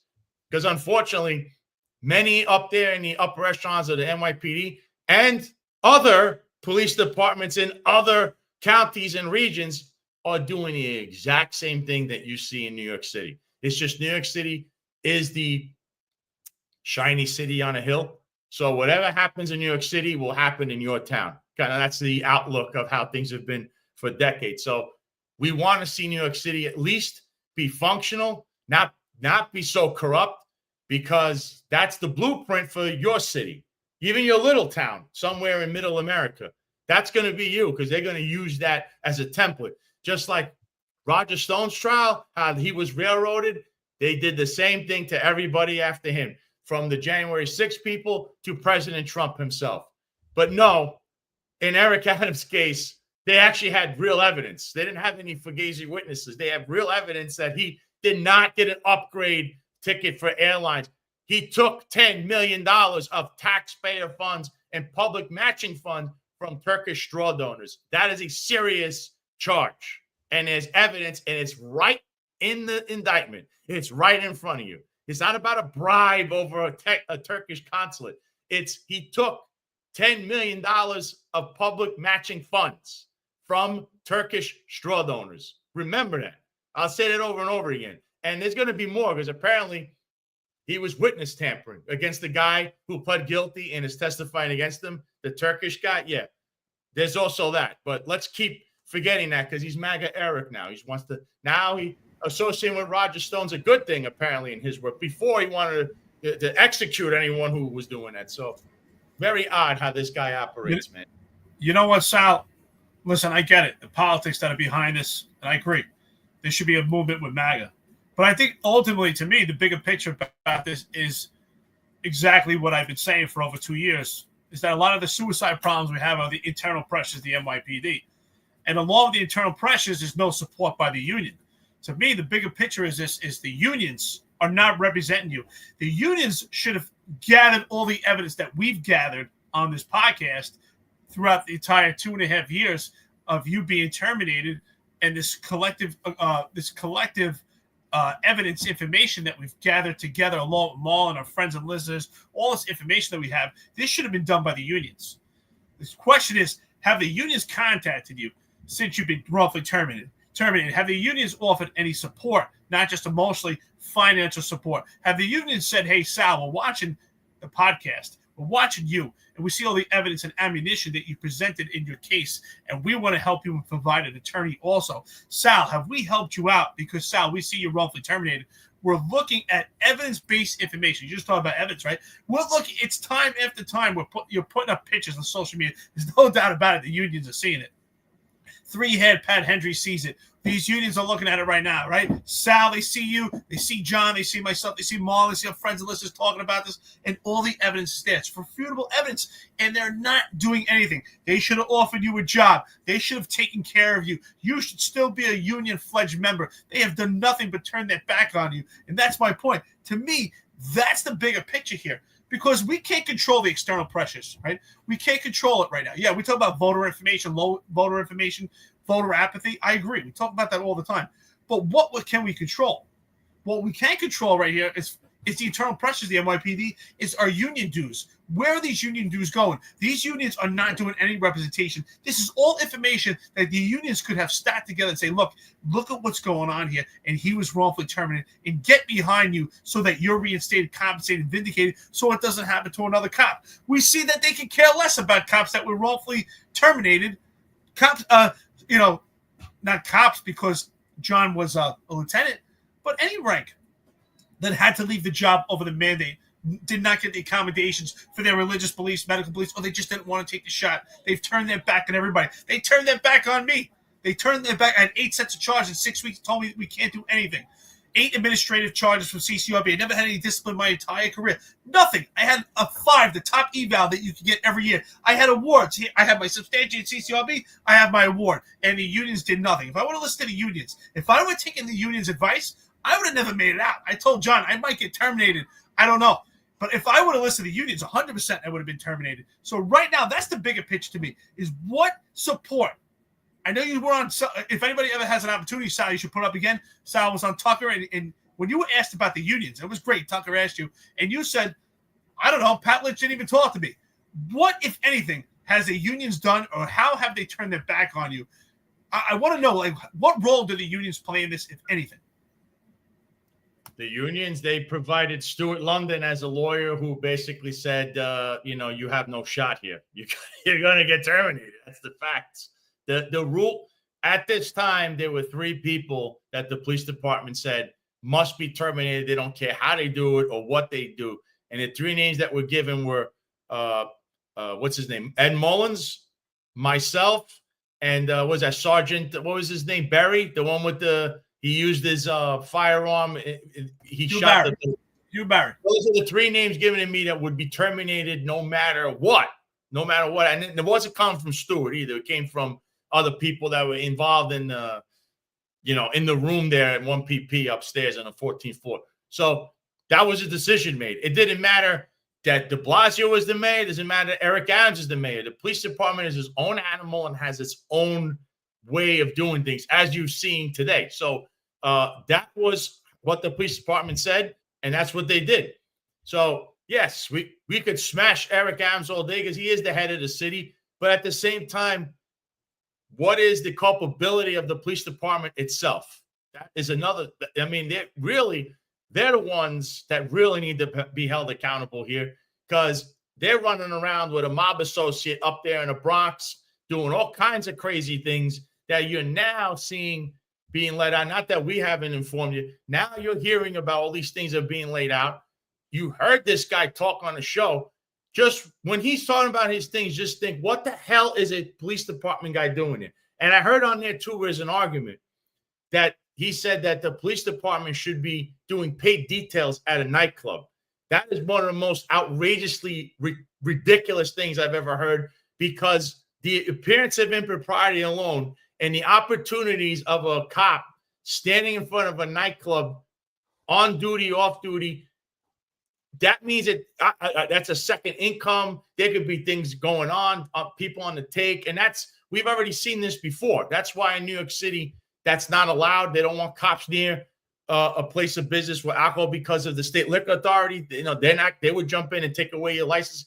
These are in place for a reason, but it gives you the mentality of this person, the way he's talking about this. And in the police department that would be hanging around, what he's talking about is what he wants, and that's what's actually happening. Because you saw Ed Caban there. You saw his other brothers there. You saw all these high-ranking NYPD officers there. You saw the fraternal organizations there. And that just leads you to believe, when you hear this man speak, what exactly is a police department involvement in this place? And why was this not even broached as a subject on that whole interview? That is glaring to me. And it shows that there's something there. It's a lot more than just, oh, we're here to we just want to check out the place. And no, these guys were there every other night, every weekend. It was all over the place. It's all over the internet. So that's a bigger problem, is the police department, especially up top. What's really going on? What's really going on? We're trying to expose this every day, and you still have people that are running low information saying, oh, the police, they're all great. John Schell's a great guy. Kaz Dodge is a great guy. Even though we exposed Kaz Dodge in the last couple of days with really, really bad things that are criminal. No. Kaz is great. I know you'll have a crowd that says that. So we were talking about, before you got on, we were talking about the NYPD lieutenant who was just indicted for stealing overtime. They're accusing him of stealing $64,000 in overtime. Sounds like he was working at another job collecting overtime. He wasn't at work and collecting overtime. This allegation came out almost over a year ago. What are your thoughts around it? Do you find it funny, the timing of this indictment? Do you think that this is just a normal course of actions, or you think this is a way for New York City to run their perception management campaign and deter from the facts around the actual more egregious overtime scandal? Like, what are your thoughts around this guy and the timing of his indictment? I think it could be an unbelievable coincidence, but I would once again turn to the way things are done in New York City. Usually, you see how it's dropped politically. So yes, this looks like a perception management campaign. We're going to try to trot this guy out and say, here's this guy, and this is what it's all about. This is what the whole overtime thing. Look, we're getting rid of the problem. This guy, first of all, this whole thing has nothing to do with the other thing. This thing is completely separate than what's going on that 13th and 14th floor on One Police Plaza. This is completely separate. In fact, I believe this guy worked in a detective squad. And other than the detectives that are somehow first graders driving around Madry and Shell and all these other people, you don't hear about those guys. Those guys are the workers. People in the squad have to do those ridiculous, what is that, like 2 days straight. They have the special tour, especially they have cases they run. So when you hear this guy doing it, it's something completely separate. He got caught with his hand in a cookie jar. And he's not attached to Jeffrey Madry and those other guys. Because clearly the Internal Affairs did their job there. When you see them doing their job, you have to start wondering why now. Because you're like, they didn't do anything for all these other people. They just sat around and let it happen. The chief of personnel doesn't know anything about transfers. He's like, well, I can't find these people. But, hey, they're going to telephone message themselves to go get transferred through the chief. I don't know anything. I don't even know where they are, but I have the same MOS showing up in 2 different places at once. Somehow he's not modified and suspended. But this is a completely separate incident, but it can be used as the police department, and they do have hooks back into these district attorney offices to say, at least trot this out now to get some heat off our back. Since, they're still interviewing, GOing people saying that they're, part of this scandal. This guy is not part of that scandal. He's completely separate. In fact, John, I've known about this for about a year. I knew before he hit the papers what was going to happen, that they were investigating this guy and that then they were going to indict him. I heard this a couple of weeks ago. They're going to indict him. It was this week. I didn't think it was a big deal because he's like one fish in a sea of many, yet it's a separate incident from what's going on. Yes, what he did is egregious. He took, $64,000? Yeah. What about the chief of department, as Sam Antar exposed, has over $500 million sitting at there's no explanation for this money. It shows it, $500 million. That's where I would really, really be staring at. Like, I understand what this guy did. Yeah, you could always, look, he's a small fish. You could charge anyone that say they stole overtime. Now, if he signed fictitious slips, that's a whole nother story. But if he had someone approving him That's, again, that goes up the chain. You can't get mad at somebody that's allowed to steal. But I heard he's signing slips. That's a different story. That is a much bigger crime than just he's taking money. He's authorizing it himself and doing schemery. That's a different story. That's another crime. But the announcement of this is quite ironic, going on what we're hearing now with everything. And it's ongoing, the whole thing with Madry and all the upper echelon, just in the overtime alone. But again, there's more to come with that. So, I think this is a perception management campaign. Just as Eric Adams' own media tour that now he's Eric, he's the MAGA mayor overnight. Now that's also a perception management campaign. Sal, you're spot on. We all said the same thing here. We all believe it's complete deflection. We believe the case is separate, but it's complete deflection from the upper echelon. There's no doubt about it. I got to laugh. Chris Arnold, this is hilarious. He said, I guess he's talking about the lieutenant with the 64,000 fake overtime. He says he should have had the chief of department's office disconnect his GPS device. Yeah, if he would have had the GPS device disconnected, they would have known he's at home. But that's a good question, right? I'm glad you brought that up, because who was that? Chris Arnold? Who said that? Let me see. Pretty sure that was Chris Arnold. That's a good question, because I want to know, with these GPS boxes that were disconnected, is there an investigation to find out who disconnected them? Because who disconnected them, even if chief of the department told you to do that, you know what? That's not a lawful order. And we need questions. We need to answer your morality and your integrity. Again, there's a lot of people complicit on this right now. I say every chief that's active right now is compromised. I still stand by that. Now, I found that there's a lot of chiefs that are home right now. They're on the job for about 3 years, riding their time out. Yes, they did earn their time, but the chiefs that are there active, they're all compromised. Eddie West, shout out to you, brother. $28 coffee and donuts. Here we go. And he says, good morning, Sal, John, and Eric. Submitting my 28 to the desk. Cigars and coffee. Love it, brother. Cigars and coffee. Eddie West, we've been talking about this. We got to have a cigar together. What's your prediction on the future of New York City? Oh, boy. I mean, this would take us days and weeks to talk about that. Will we see the executive leadership gone? Will Adams be removed?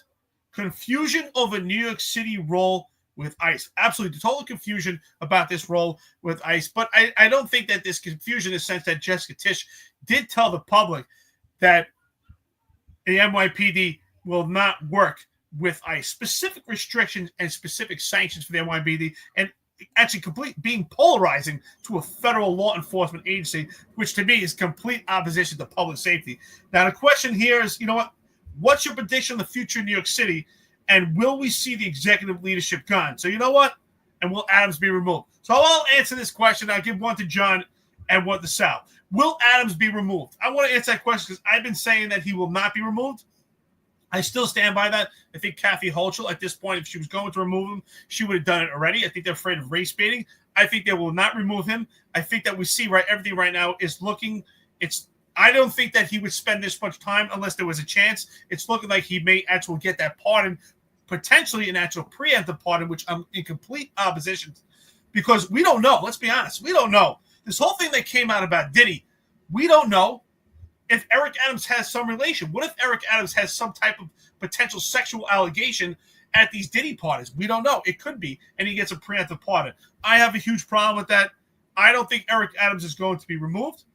I think that they're waiting. I think Kathy Hochul is waiting to see how it plays out to see if he actually gets a pardon or not. But I don't think she'll remove him.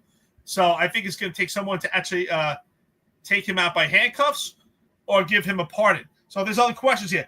What's your prediction on the future of New York City? John, I want you to answer that. And for you, Sal, anyway, that's a great question. Will we see the executive leadership gone? John, you go first. You asked like 15 questions there. Which one? Go ahead. Which one? Well, I'm asking Eddie West's questions, but I broke it down so we could answer them. So for you, John, his question is, what's your prediction on the future of New York City? And then Sal, after John answers that, will we see the executive leadership gone?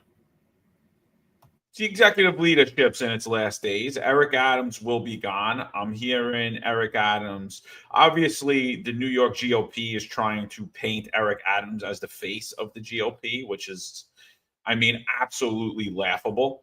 More than likely, he's going to run on the independent line. I'm thinking. I think he's done in the Democratic primary. I don't think he has a shot in hell winning the Democratic primary. I don't think he has a shot in hell in winning the New York GOP primary. Possibly because maybe there's no one else running, or they don't allow anybody else to run on that line. I agree with Sal. I don't think if Curtis Sliwa jumps in, he has a shot in hell to beat Curtis Sliwa on that line, on that ticket. I don't think if he votes in a Republican primary, because although the elected officials and the people in charge of the GOPs in New York City are absolute grifters, and they're looking to paint this progressive as a conservative, the people in New York City don't buy it. They know exactly how New York City looks and feels the last 3 years. They know exactly how the New York City Police Department looks and feels, unless they're on the payroll for New York City Mayor Eric Adams, or they're looking to get on the payroll, or they have contracts with the city, or they're looking to get a contract with the city. Nobody wants Eric Adams in there. The only people that do are complete, absolute grifters. He's absolutely not being removed. You see the MAGA movement pushing him on Donald Trump because, again, the majority of them and its people in New York are complete, absolute grifters looking for a payday for them and their family. They don't care about the overall well-being of New York City. New York City, however, how is it going? Listen, we're interviewing all the mayoral candidates. I think, we had Whitney Tilson on yesterday, the billionaire Whitney Tilson on yesterday. He broke down his vision for New York City. Jim Walden has given us his vision for New York City. I know the other candidates that are going to come on, and I kind of know what their platforms are. Curtis Sliwa, we're still waiting to see that he actually does get in the race. It looks like, by all means, he's getting in the race. We don't know his platform yet. Right now, I don't know. I mean, to me, the candidate that I align with, that's officially in the race, that has endorsed their platform, that has put their platform out on paper, I'm seeing Jim Walden. I think that if Jim Walden could get in, you could see a major shift in how New York City goes. But I'll tell you, there's a lot of things that Whitney Tilson said yesterday. He definitely leaned. Yeah, you got knocked out. Yeah, I keep hitting my microphone. Little angry. That's because it's Angry John here today. Even Yeah, Ron Weiss said it. I'm literally, dude, it pissed me off. Are you slamming the table? It honestly, it pisses me seeing all this shit and all the stuff that's been going on with this clown and all these clowns in New York, these clown fake Republicans all over New York. It honestly, it enrages me. But even Whitney Tilson, like, I think you saw he didn't shy away from how he feels about congestion pricing, how he feels on issues. But I saw someone that maybe I don't align with 100% politically. But I could tell right now, if he did win, New York City would be 1,000 times better run than it's being run right now. Maybe I don't agree with his policies on everything, but you see someone that's competent and a manager. So I really think that you're going to see a better version of New York City when it's not run by a criminal enterprise, regardless of the politics of the person who wins that seat. Regardless of who it is, whether you agree with them or we agree with them or you don't, I think that, if a competent person gets in there, New York has a potential to do much better. Everyone's like, it's going to be worse. All the Republicans, we can't get Eric Adams. We can't let this criminal enterprise get out of here. We need New York City to be run by an incompetent progressive criminal. We need that to happen, or else it's all going to fall down. And I'm not buying it. I'm saying we could only go up from here. Now, I spoke to Zohan, and forgive me, I'm going to mangle your last name, Mamandari's communication director. He I believe, is a card-carrying member of the Socialist Party. He's willing to come on here and explore his platform with you guys. And I don't know that that's the direction in New York City that I'm going to agree with or not. But again, I don't care if Jumaane Williams steps in right now as the acting mayor. I don't think that's going to happen. I thought it would have happened in this administration. If it was going to happen, I would have thought it would have happened by now. So it doesn't look like that, but I see better days ahead for New York City once there is no longer a criminal enterprise running it. I see the future is it's a one-party system. What you see is just going to progressively get worse. I saw Marlon, shout out to Marlon Bethel. He actually stated what I'm thinking, that the future is Baltimore or Detroit, because you're under one-party rule, low information rules, I guess, in New York City. And no, Eric Adams originally, there was a lot of chatter of them. They were wanted to remove him. The city council has to form that committee or the Hochul, but it looks like they were backroom deals. And that's what you don't really know about, or, it's kind of like, I don't want to go out on a limb and assume, but from what I know from doing this for so many years, there were backroom deals made because Kathy Hochul kind of has stepped up, and like now this whole thing with the MTA and putting extra guys in transit, which I don't know how that works. These guys are already overworked. I mean, nobody cares about your health in New York City Police Department. She's took the lead on that. So it tells me there were deals made in the back. I won't remove you, but I need to be out in front because my approval ratings are probably worse than yours, Eric. So Kathy Hochul needs something to make it look like she's now the public safety governor. So, because she's been absent from all of that. She's too busy fundraising herself and hobnobbing with the elites, we'll call it. So Kathy Hochul could remove him. That isn't happening because she's now like doing press conferences with the police department. Eric Adams not even there. And then the city council, if they were ever going to do anything, they would have done it almost immediately.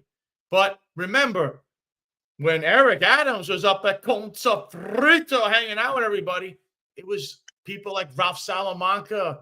These guys are big guys in the city council. They were there, and the state assembly members there. And so you expect them to remove their friend, the guy you think they're fighting over. We can't get any money in New York City, but we can hang out at Jimmy's and we're sipping pina coladas or wherever they're serving up there. Come on, you guys really, that's what I'm talking about. Low information. Read between the lines. I mean, I guess, we were trained in the police department a certain way.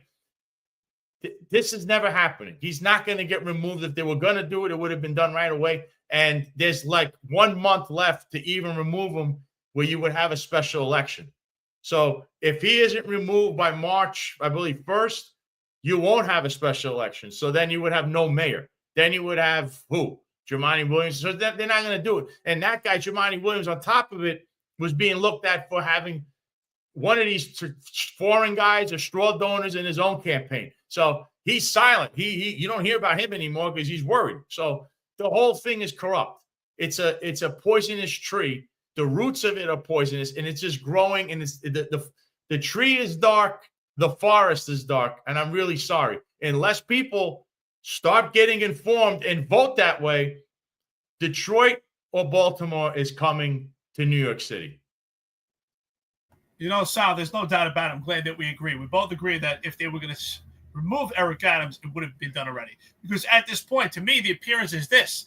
The appearance is, if anything, why would they remove him now when he's given the appearance, he's getting all the support to clean up his act, as John says, clean up his act, right? Because that's what's going on right now. Giving the illusion that he's cleaning it up. He's really tightening things up. It's only one indictment right now. He's innocent until proven guilty. Some people feel, there's kind of a threshold for this kind of bribery stuff. And he's a political target. So he's really towing the line in that. I don't see them removing him. If they were going to remove him, I think it would have been done already.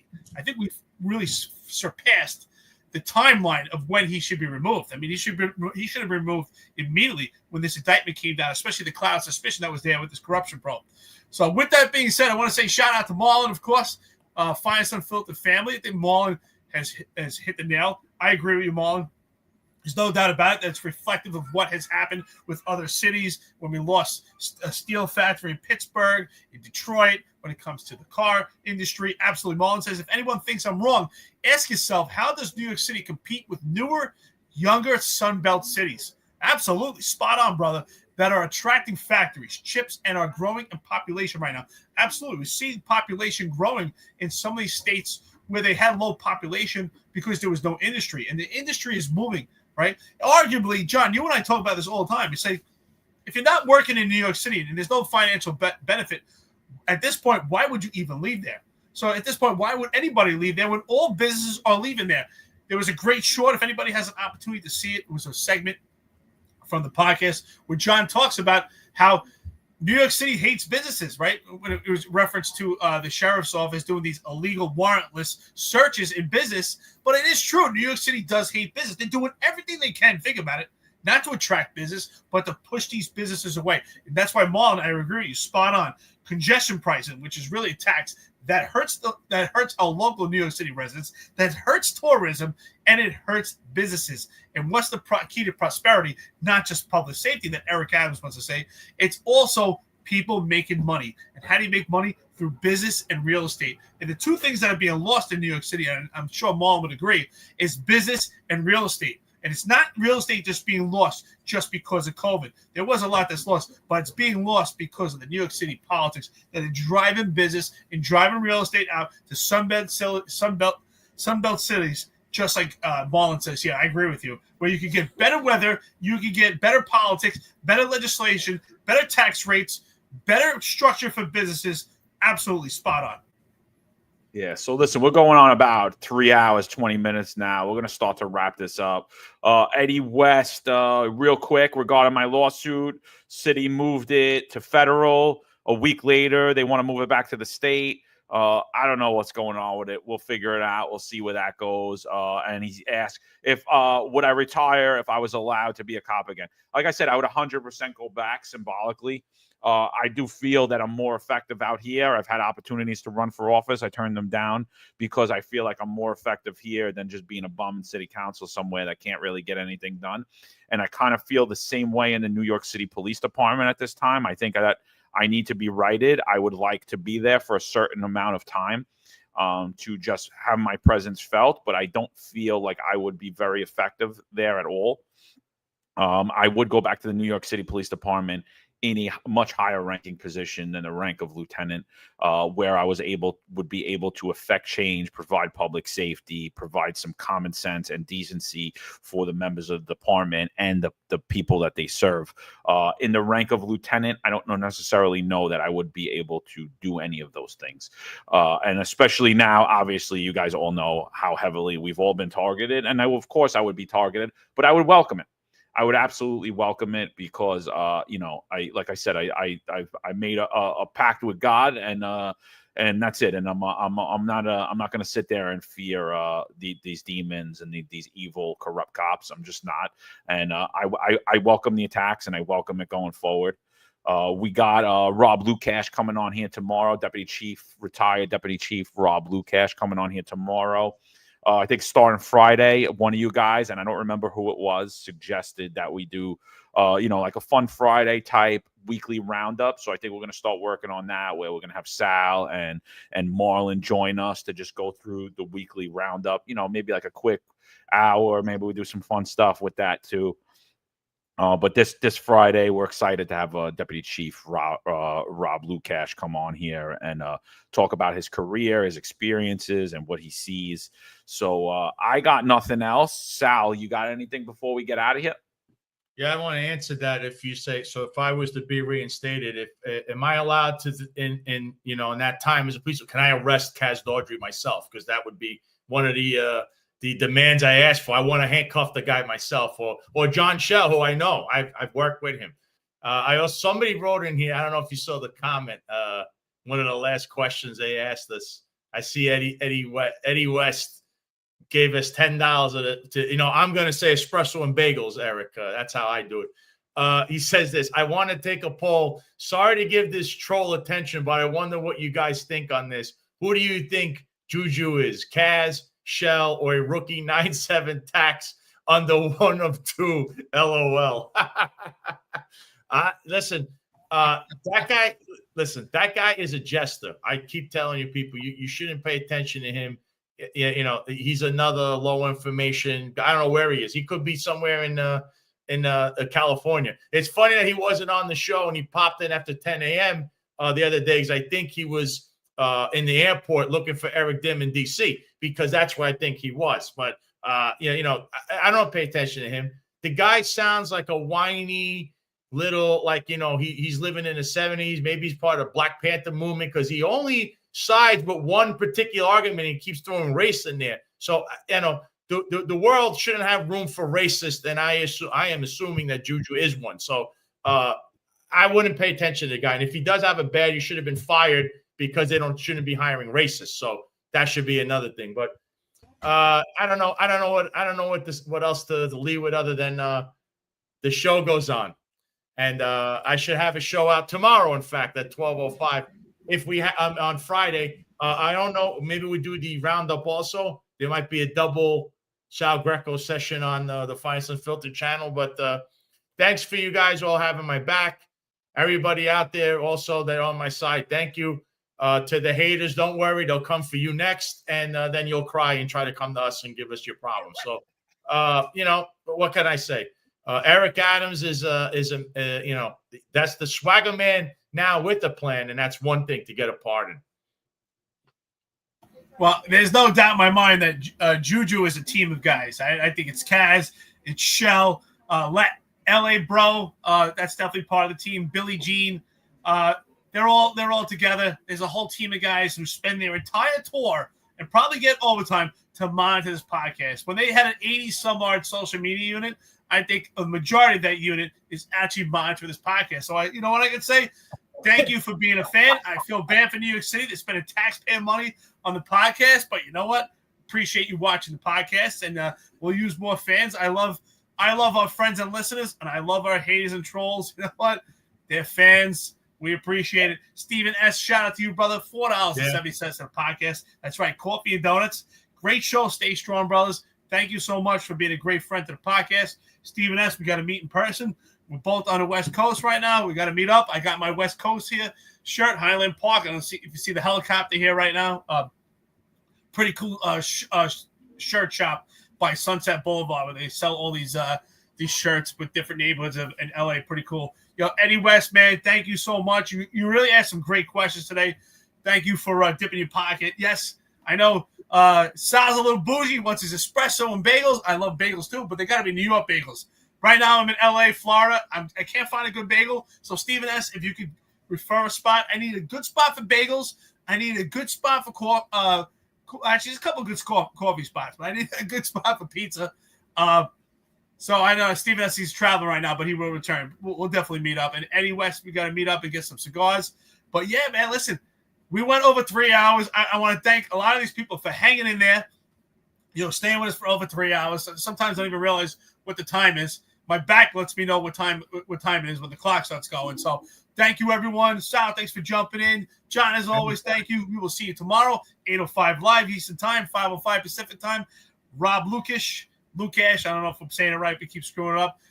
Former deputy chief. We really look forward to having you tomorrow. So, we'll see you. Coffee and donuts. Thank you so much. Take care. See you tomorrow. So Juju's a man with no ball sack. That's who he is. Is he a man? Not trans? He's a transgender with really tight khaki pants. There's a handful of retired officers that don't live in the state that have a lot to say about the dream team, as I like to call it. All of a sudden, they retire and have a master plan on how to fight crime, but nothing to contribute when they were here. They want to come back and be part of the dream team. What can I say?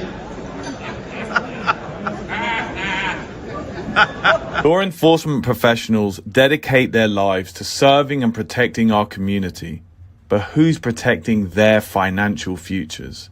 That's where Laidlaw Blue comes in. Our wealth management platform is specifically designed for the law enforcement community.